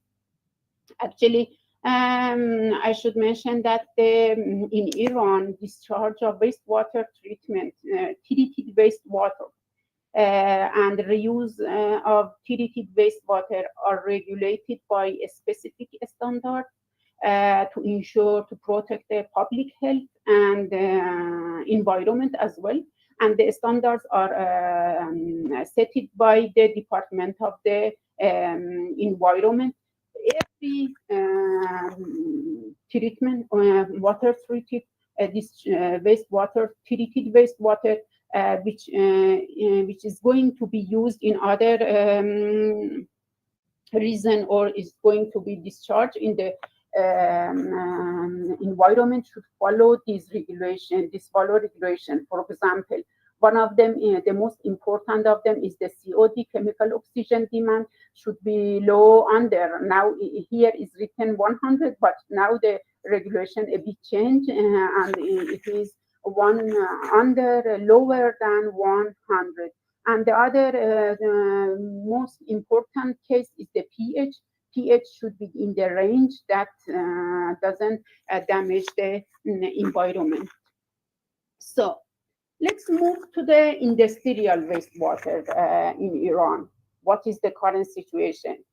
In domestic or municipal wastewater treatment in Iran, the situation pretty much is okay. But let's talk about the industrial wastewater.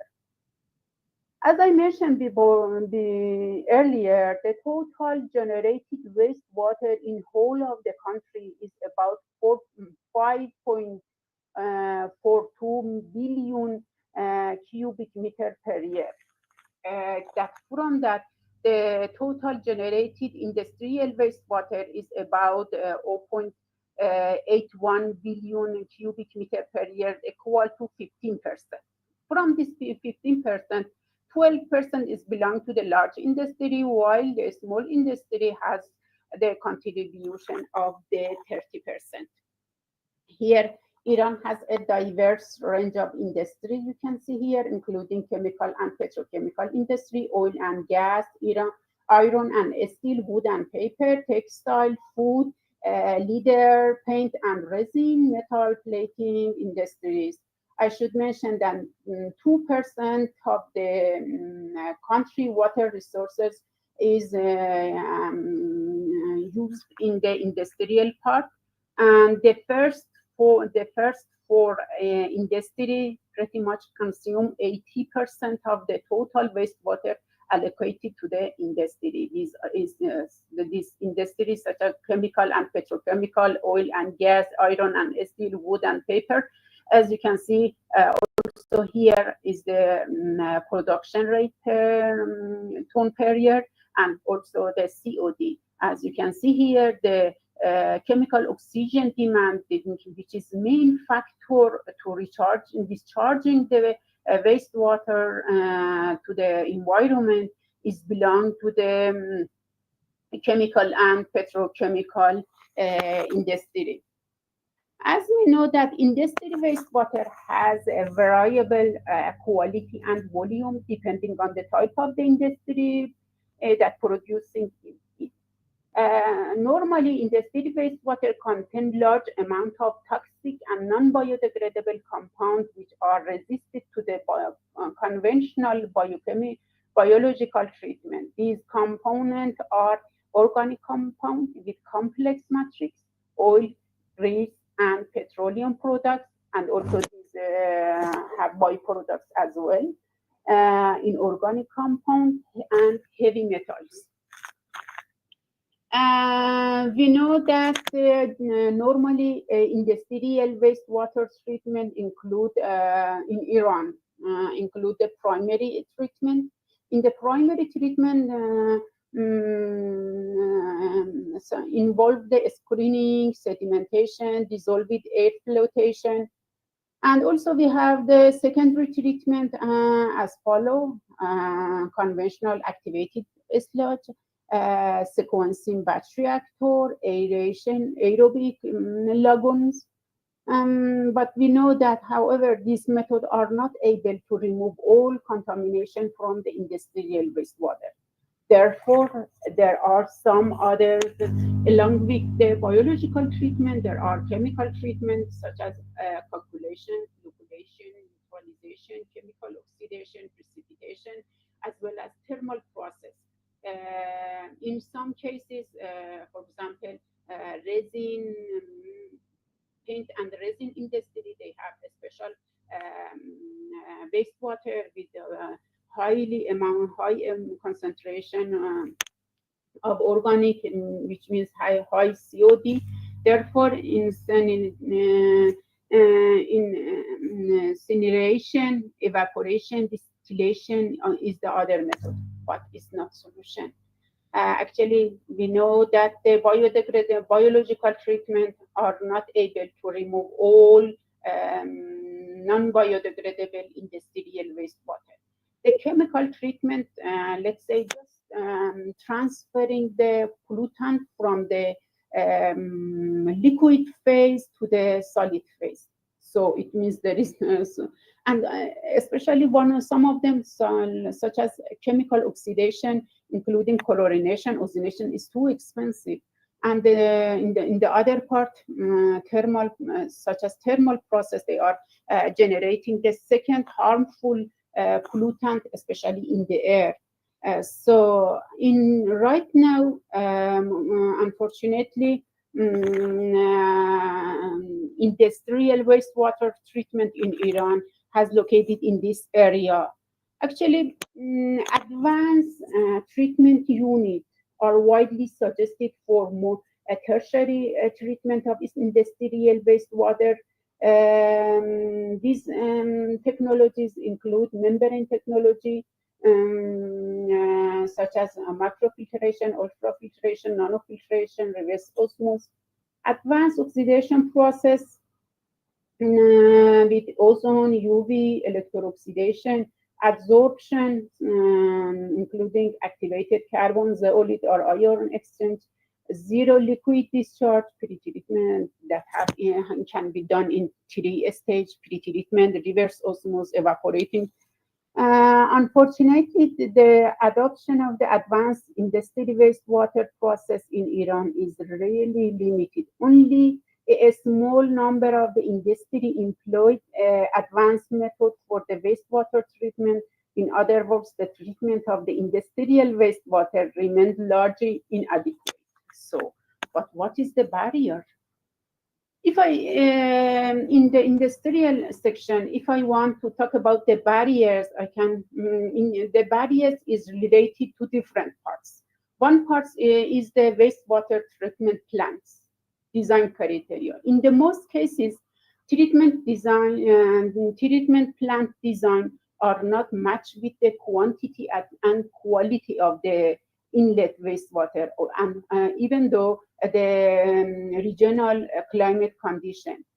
There are limited progress in the development of the local technology, and also the absence of the advanced and novel technology in this part really is very significant. The second factor is the energy. Some of the methodology, some of the treatment method that has been used in the industrial sector are very energy consumption, but there is insufficient utilization of energy recovery from the wastewater in the industrial part. Operation of these plants, normally there are poor documentation, improper operation, the lack of online monitoring for some cases. Actually, some of the barriers also related to the economic aspect. Actually, there are in the most cases there are insufficient financial resources for development of new treatment facility. Operation cost of the wastewater treatment in some cases because of the implementation of insufficient technology is very high, and the tariffs in the most cases do not cover operational and operating costs. The other barriers also related to the environment and standards. Actually, with the development in the technology from one side, population growth, and from the other side, we have these decades we are facing the emerging pollutants. We don't have what are these emerging pollutants, so we don't have their impact. So, but how we want to remove them, and we want to build up the technology to remove these. So there is no information, means there is no facility to remove this new emerging pollutant. The other side, we have in most of the cases, the standards related to the discharge of the industrial treated wastewater to the environment is very is out of date. I tried, but I couldn't find the amount of the volume of the treated wastewater, industrial wastewater treatment in Iran. And unfortunately, in some cases, the environmental impact of the effluent discharge has been neglected. And also, the main, in my opinion, the main reason for that is the reuse of the treated wastewater. Actually, there is low public acceptance of the reuse of treated water as a power resources, and then also the lack of trust in the quality is the other reason for that. To increase the public acceptance from one side and decrease the environmental and health issue regarding to the treatment of water and wastewater treatment, the quality of the water, especially in the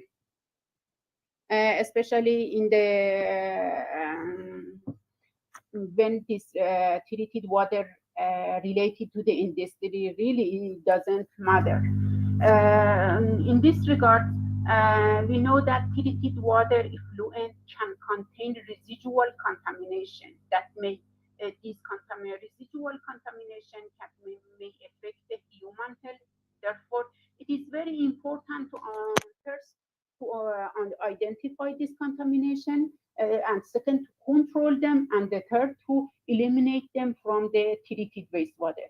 These contamination are heavy metals such as copper, cadmium, nickel, chrome, zinc, lead, sort of the pathogens such as virus, bacteria, worm, nutrients, nitrogen, such as nitrogen, potassium, phosphorus, organic pollutants, pesticides, polychlorinated biphenyl, organic and polyaromatic, micropollutants that let's say, okay, we have two major pollutants here. For pathogens, we do not have that much care, since there are some disinfection chemicals that we can somehow remove the bacteria. But the main case here is the heavy metals from one side and micropollutants on the other side. Actually, the quality of treated water varies depending on the final application. Each application has a specific standard and guideline to ensure the safety and efficiency. For example, if we want to use the reused water in agricultural sector, heavy metals, organic pollutants, microorganisms, and salinity should be considered. Why? Because these heavy metals, these pollutants can be somehow uptake by their plant roots, and also the salinity, which is related to the electrical conductivity of the water, can be changed the characteristic of the soil. If the water is going to be released in the river or water resources, the nutrients such as nitrogen, potassium, and phosphorus should be monitored, and they should be as low as actually reduced to minimum level. For the industrial part, again, it's dependent on the final application. For example, if we want to use the reuse water in the boiler system, the total hardness is important, should be less. The pH should be in the range of 8.5 to 10. For the cooling tower, the TDS, it is very important, should be less than 1,500 milligram per liter. And also the corrosion index for these all industrial sectors, the ability of the water to create the corrosion in different parts of the industry should be very low. As you can see here, the pH of the oil also is very important, which ranging the pH, unfortunately, the pH range is correspond to the concentration of the metal, heavy metals. In some of the heavy metals are soluble in the low pH, in high pH. Therefore, the application should be very clear. So coming back to the heavy metals of the treated wastewater in the south, Tehran wastewater treatment plant. Actually, this analysis has been, the data are related to the 2017, from April to December. The analysis, the monitoring has been conducted by our institute. As you can see here, during the different months, the zinc, copper, cadmium, lead, and nickel has been detected. We choose two regulation, Chinese regulation and also European regulation, to consider and to investigate the concentration of heavy metals in treated wastewater in the south of the in Tehran plants. As actually you can see that the heavy metals content are adopted with the one of these regulations.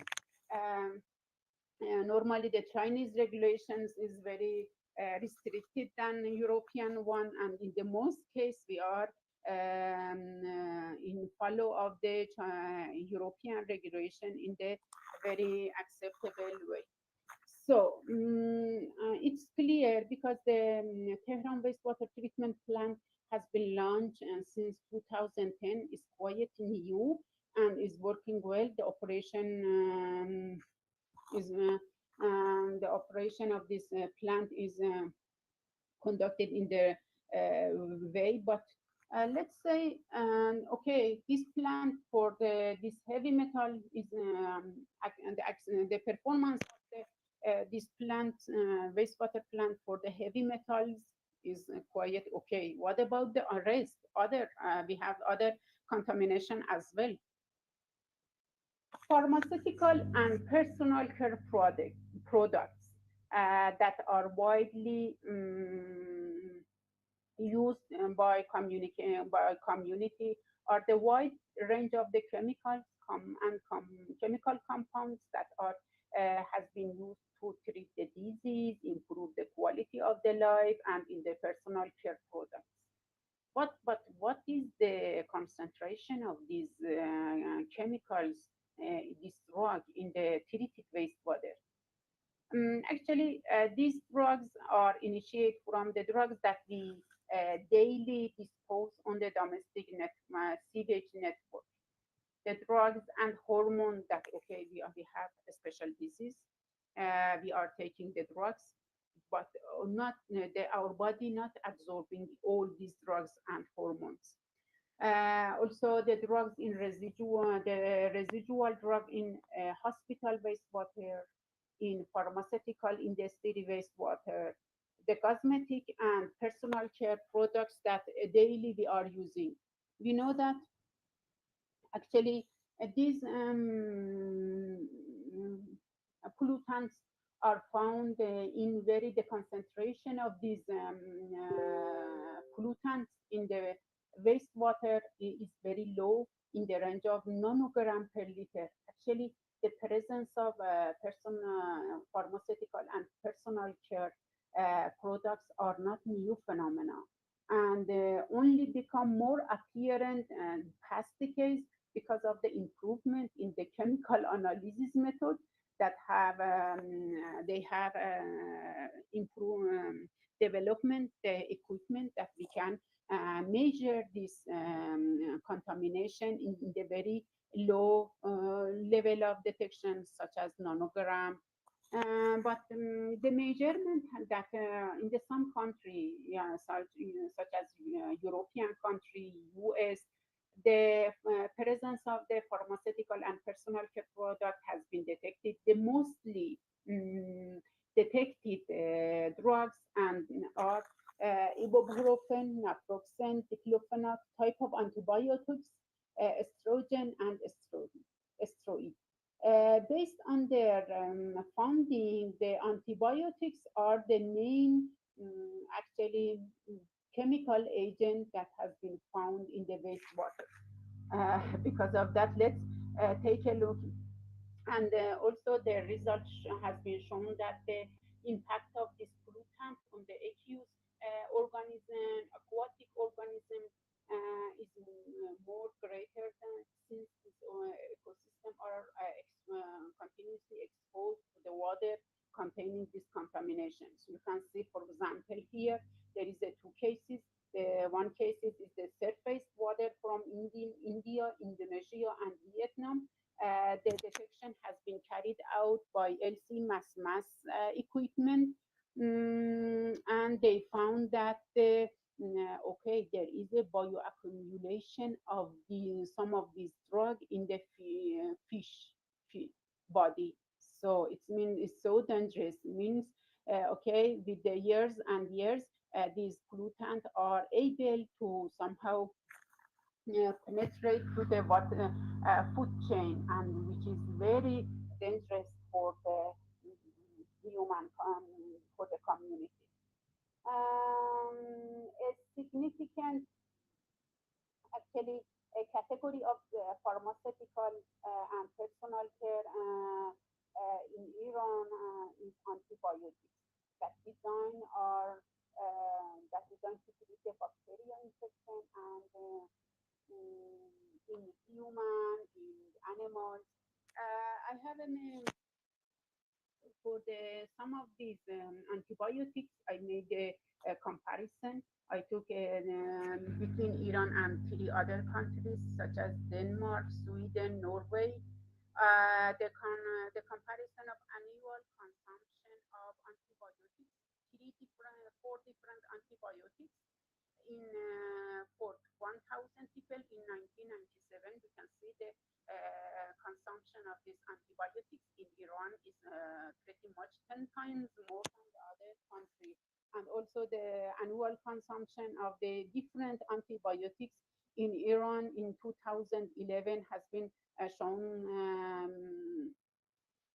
here in the right hand, in the table in the right hand side. And also I need to mention that this amount is gram per capita per year. So it means that, okay, we are, our community, the consumption of antibiotics in our community is very high. Therefore, the antibiotics in different categories should be exist in the treated wastewater. Actually, the removal of the cosmetic and pharmaceutical contamination in the water, in treated water, is very complex because of their persistent low concentration and chemical diversity. However, there are some technologies that can be remove these contamination from the treated wastewater. These technologies are membrane technology, such as ultrafiltration, nanofiltration, adsorption, and technologies such as activated carbon adsorption, advanced oxidation process, and also combination of the different methods. As you can see here, for example, for ibuprofen, different single individual method and the combination method, they are pretty much can remove these methods and combination of them can 80% of the this pollutant from. However, the amount of just imagine the amount of the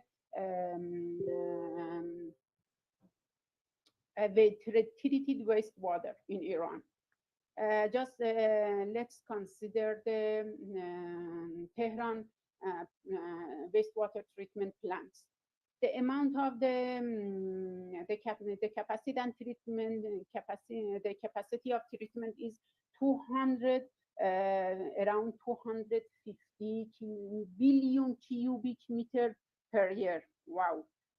How we can with this technology can remove this pharmaceutical and personal care problem from this huge amount of the water. Pretty much, if just you look at them, consider it in your mind, it is impossible. These methods are so expensive. This is one side, and the other side, these methods can produce the waste, salt waste. For example, if you use ultrafiltration or nanofiltration or RO, the waste, the salt waste is the one of the produced waste. So, but what the solution? What the practical solution with this? Actually, wastewater treatment using soil aquifer treatment could be the option. Soil aquifer treatment normally used for the recharging the water resources. In this method is a sustainable method for the treatment of wastewater treatment that utilize the soil to further increase the quality of the treated wastewater. It means that this process can somehow improve the quality by physical, chemical, and biological interaction of the soil and aquifer. It means if I have,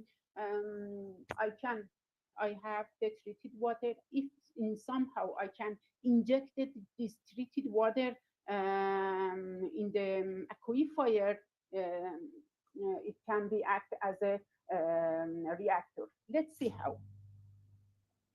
Actually, the SAT system is an effective method to treatment to more treatment of treated wastewater and increase the quality of the water in the areas that the aquifer located at the depth of 40 meters below the basin surface. The performance of the SAT is dependent on the quality, type of soil, and the location conditions. It has been revealed that the SAT system is able to remove the heavy metals through the chemical precipitation and absorption, various pathogen such as bacteria, different virus can be effectively removed due to the long retention time. Actually, whenever the wastewater passing through the different layer of the soil, these layers act as a sand filter and can remove the pathogenic bacteria from the treated water. And also it has been shown that the SAT system is capable to remove the personal care in the large extent. We know that reverse osmosis advanced oxidation process are most effective method for the removing the personal pharmaceutical contamination. However, as I mentioned before, these methods are so expensive. So how this method can be done?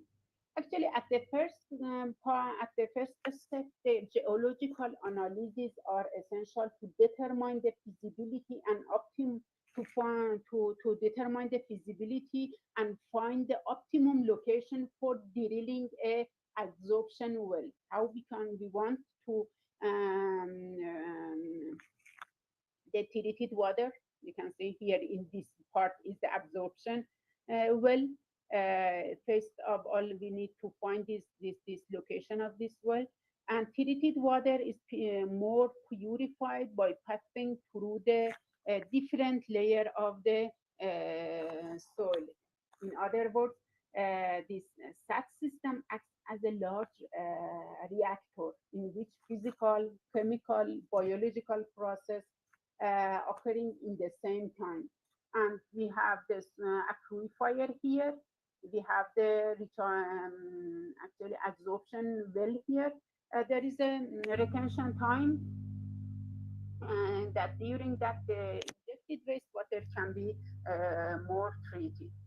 The case study you can see here, this method has been used for wastewater treatment in the Arizona in the US. Let's talk about the performance of some aquifer treatment to remove of the organic matter. Here is the parameter, total phosphor, total nitrogen, detergent, COD, and different type of COD, BOD, and TSS. As you can see here for the TSS, the SAT system concentration, this is the concentration before, this is concentration after, and here at the last row column you can see the relative removal efficiency. For the TSS, total suspended solid, the efficiency is 100. You can see for the BOD 90, that's related to the virus and pathogens is 98%. But if just we consider all different parameters, we see that the only limitation of the SAT system is for nitrogen removal, which is about 57%. Let's look at total organic carbon. You can see this is a plant, the treated effluent, and this is a total organic carbon after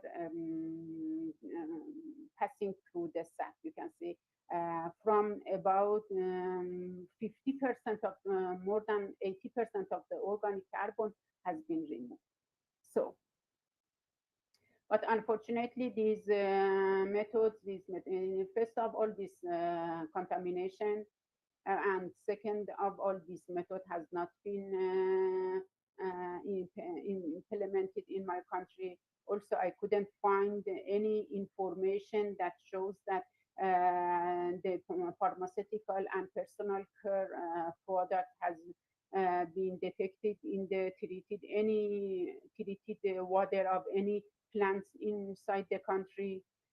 Actually, the sustainable, but what we can do, the sustainable wastewater treatment, including nature-based solution for treatment of the wastewater might be help us. For example, here you can see at the first glance, no one thinks that this farm is a treatment system. Actually, it is create noise circumstance for a residential, but it is the vermifiltration plant has been in the Mumbai. Actually, vermifiltration plant choice of is a choice for treatment of the wastewater in the small residential area. Let's talk about this method. There are advantages with this method, very low energy consumption. The energy consumption is in this method is about 0.06 kilowatt hour per cubic meter.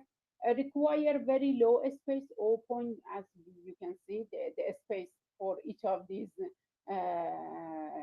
objects. The space is 0.8 to 1 square meter per cubic meter. They have a very simple engineering, no production of the odor and sludge, and the efficiency for BOD, COD, TSS, and color is very high. And also we did this, you can see here the quality of the wastewater before entering to the this plant, and the quality of the treated water is. And we did, inspired by this idea, we implemented this project, this system in the as a project in the one of the dormitory in sharing SUT. You can see here the different actually the residential area for that was the residential area for that was about 300 people. First of all, we build up the filter. The filter in the lowest part has been covered by gravel, fine gravel. In the middle part, sand and compost mixture of sand and compost. And this is the active layer, warm active layer. The performance has been shown. Then I will go through the results. You can see here the performance of vermifiltration system to eliminate the turbidity. Here is the inlet turbidity, and here is the outlet turbidity, and the efficiency is pretty much 100%.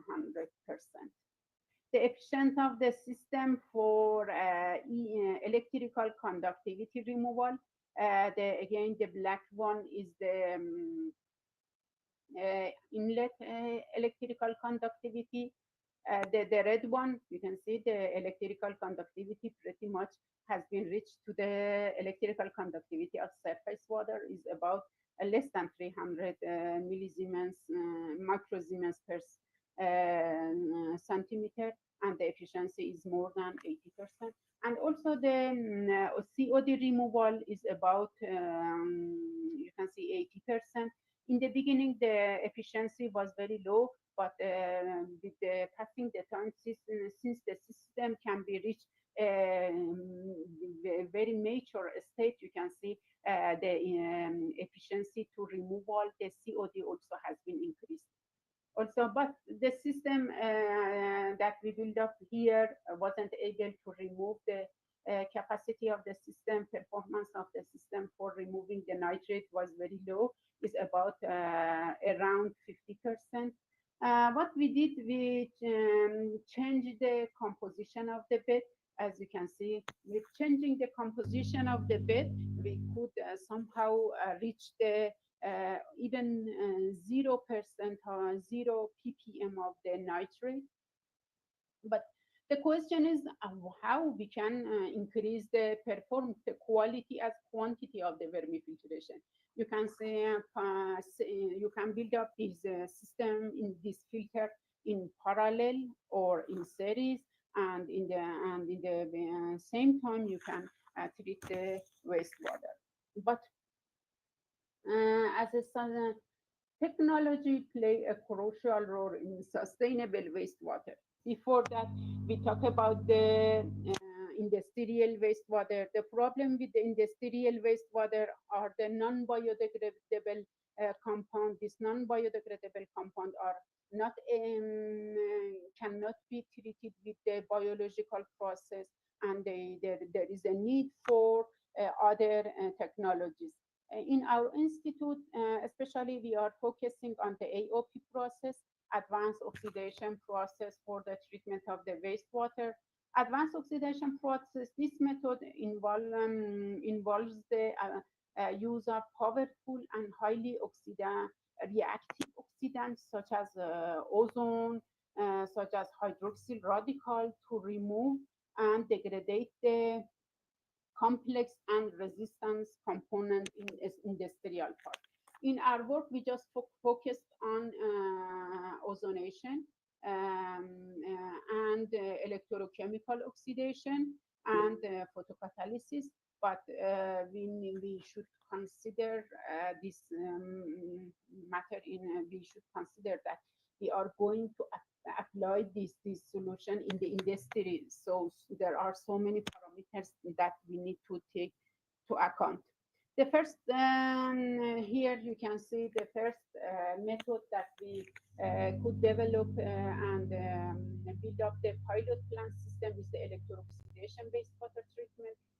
This method is involved during this oxidation of contamination using electrical current, electricity, and typically in this method we use we need electrolyte. The electrolyte is the wastewater.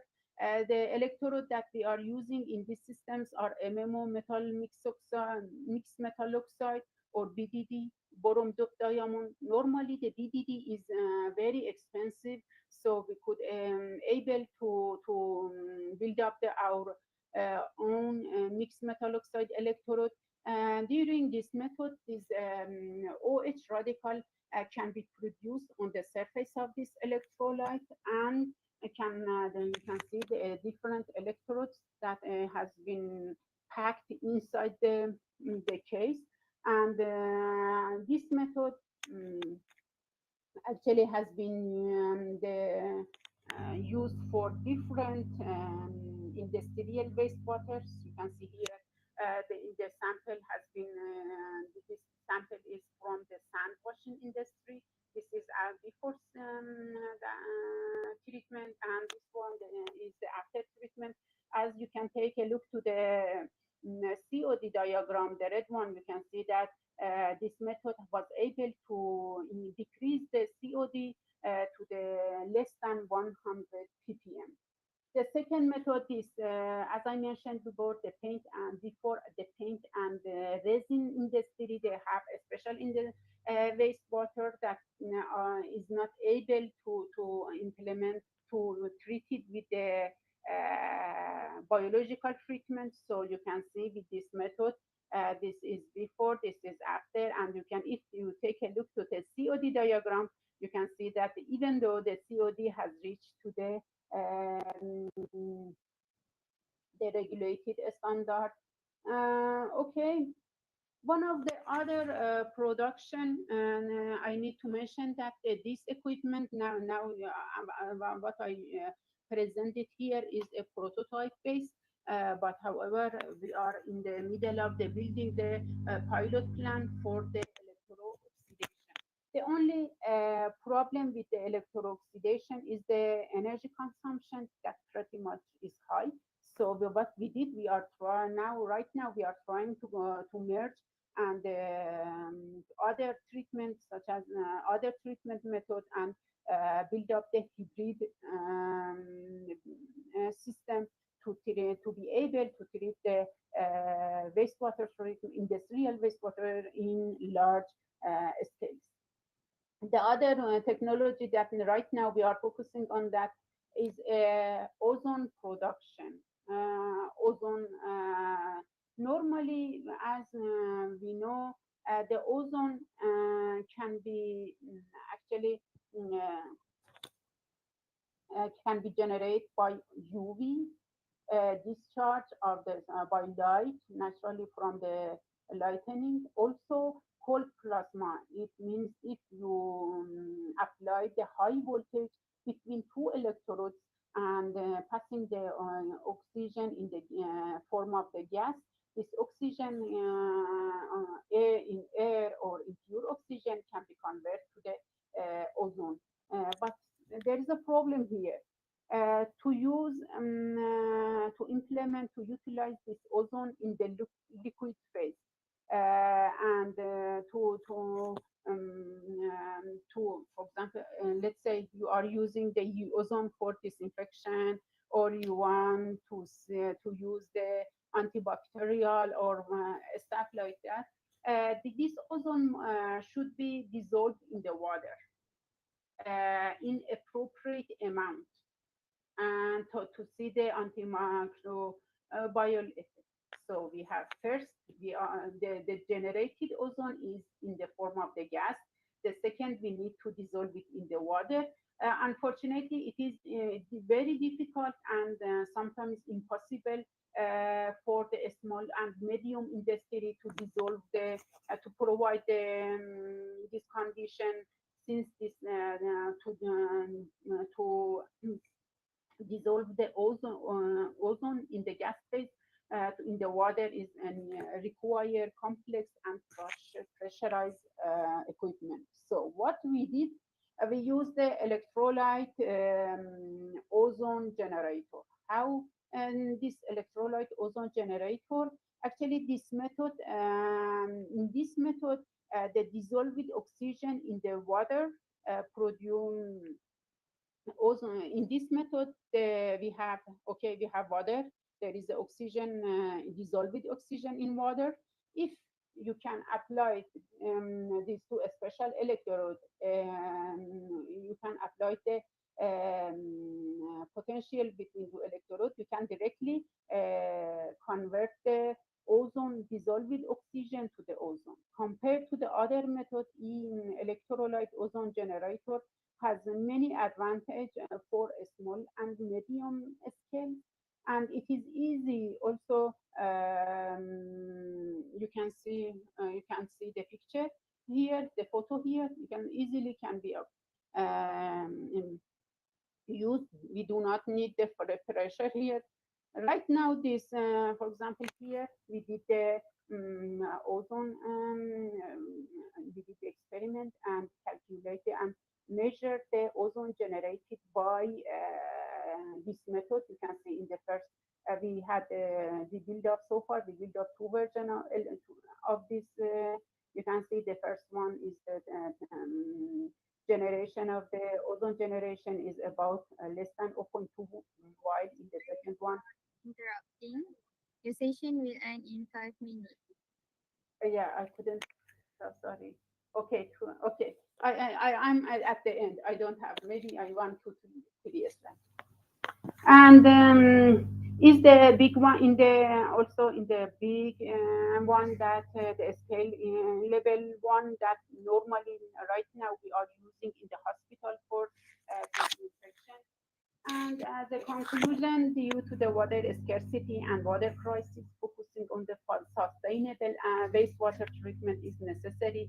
The goal of sustainable wastewater treatment is to reduce the pressure on the freshwater wastewater resources by providing the treated wastewater as a viable as an alternative for application in the agricultural and industrial. In sustainable wastewater treatment, the factors such as resource recovery, energy efficiency, low environmental impact, scalability should be considered. Actually, as I mentioned before, technology play a crucial role in sustainable wastewater treatment. In this regard, natural such as constructed wetland, advanced oxidation technology can be played a crucial role, and environmental protection, resource efficiency, less dependency to fresh source, and economic are the benefit of sustainable wastewater treatment. Thank you so much for your attention. If there is any question, I will be so happy to answer.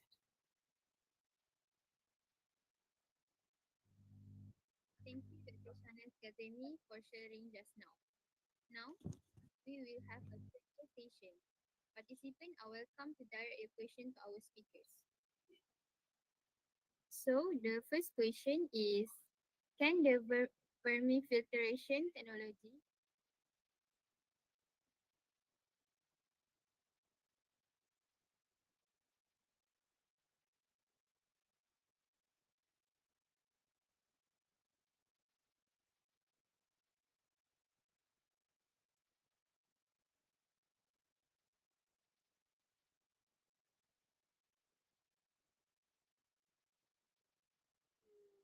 It depends on the flow rate of the wastewater. If your flow rate of the generated wastewater in the building is enough, you can apply it. You can see the, and as I mentioned before, what is the potential risk?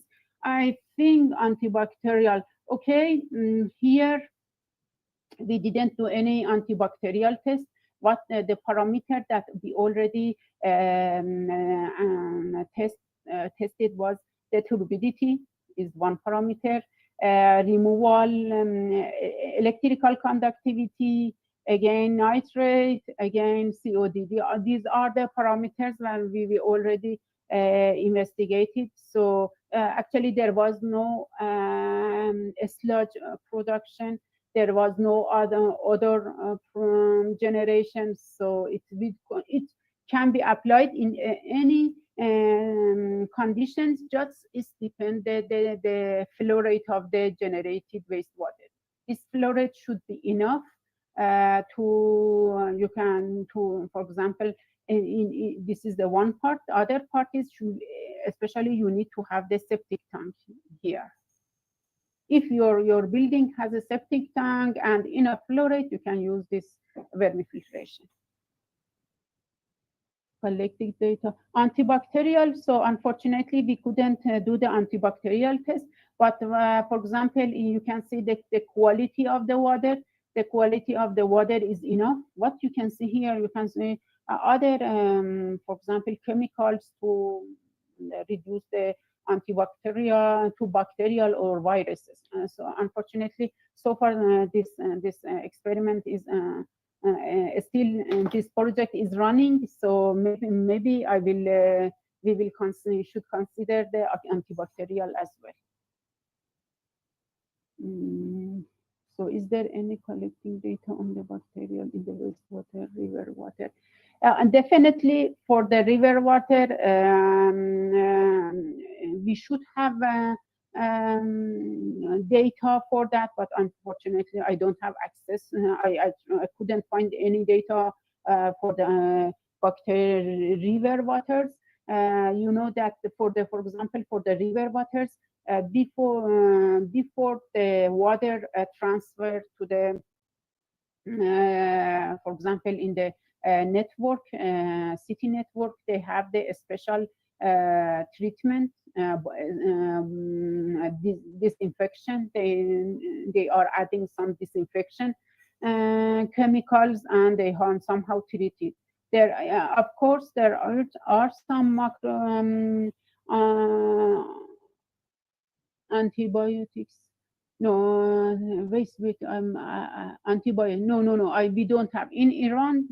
Regarding the antibiotics, we don't have any data on for the antibiotics in Iran, for in the rivers or in the treated water. No, we don't have. Don't think they are maybe potential risk of deposit antibiotics.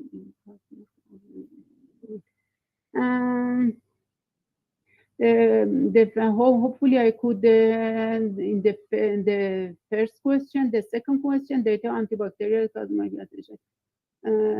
SAT to remove the, actually the SAT system is not for the treated of the water. Yeah, of course the solution we can use it, but otherwise it's for recharging the aquifer. The experiment showed that whenever you are passing the treated water through the soil for recharging the aquifer, it can be, since it's passing from different layer of the soil, it can be treated in terms of wastewater, heavy metals, pathogens,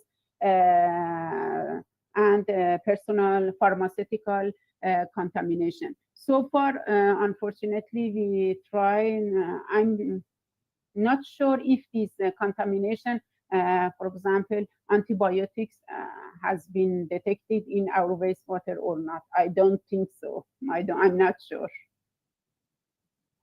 But for the river, it is very important to detect such a pollutant. Is it important? Yeah. Is there any other question?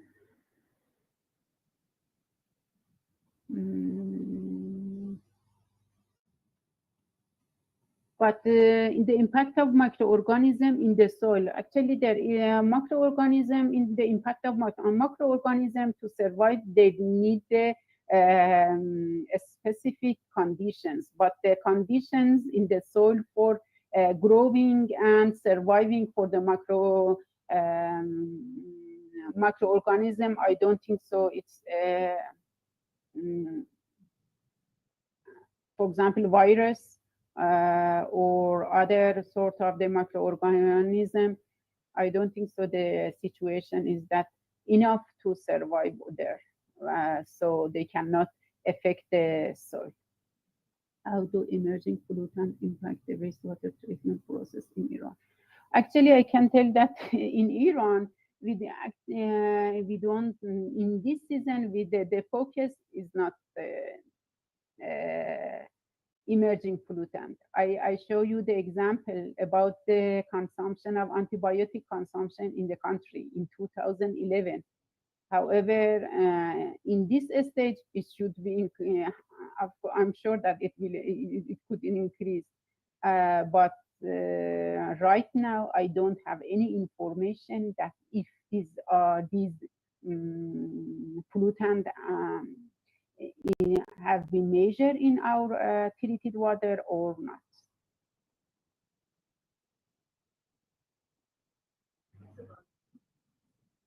So, thank you everyone for participating in Q&A session. There is a lot valuable insight given by Dr. Shahnaz Kazemi. Moving on to the next part, we will be having an exciting session for the participants. Please get your mobile phone ready to enter the quiz. You can also scan the QR code that show on the screen.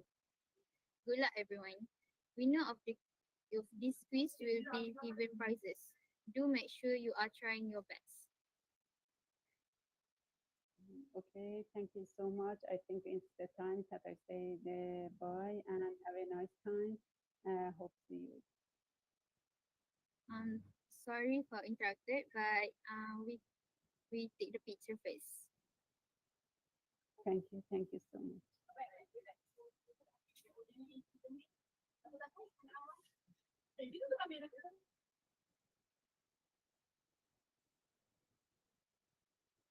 So sorry, I couldn't get you. Is there any other questions or information I need to give, or I can be disconnected?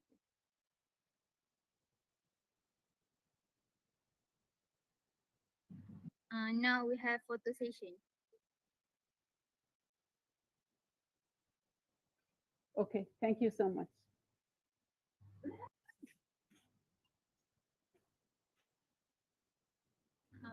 Please open the camera because we have photo session right now. Okay, photo session. Yeah, sure. So sorry, again a bit I lost the connection.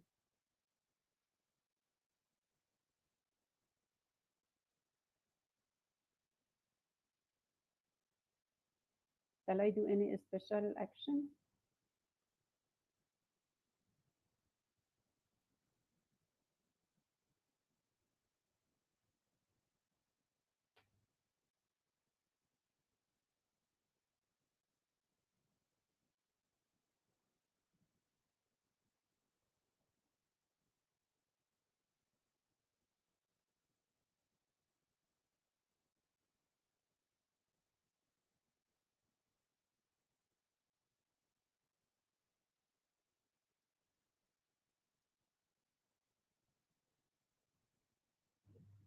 Please get ready, everyone.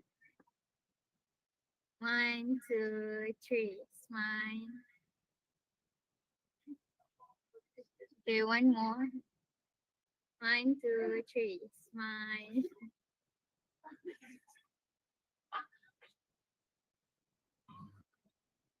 Thank you.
We will give you 3 minutes to continue to enter the quiz.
Now we will proceed to start the quiz.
we will end.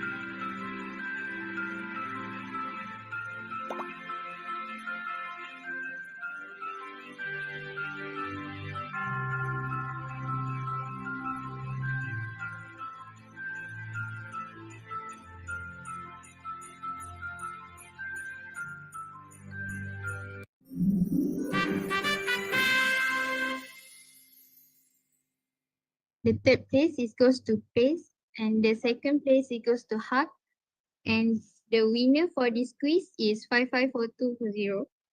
Congratulations. To the winner of this session, please contact our team later.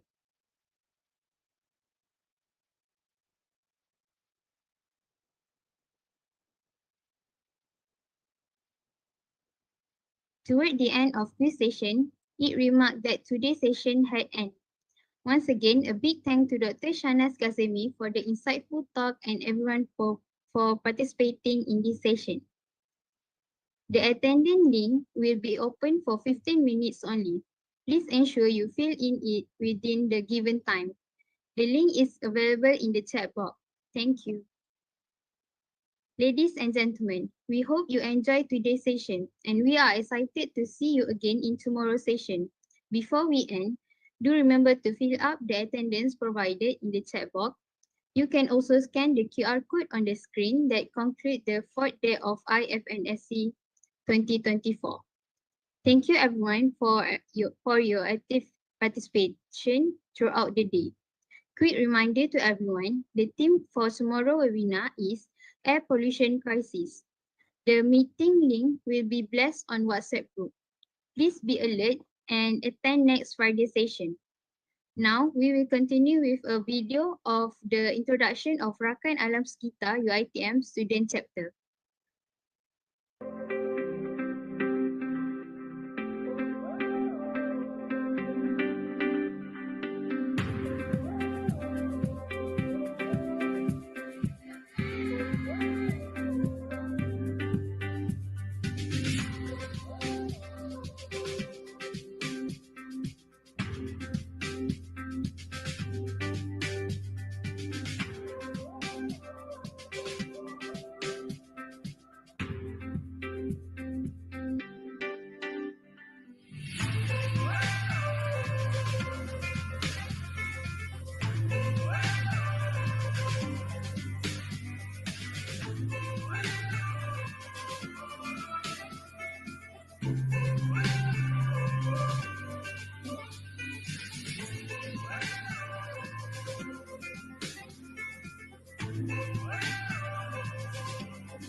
That's good job, everyone. We have done our second week of webinar today.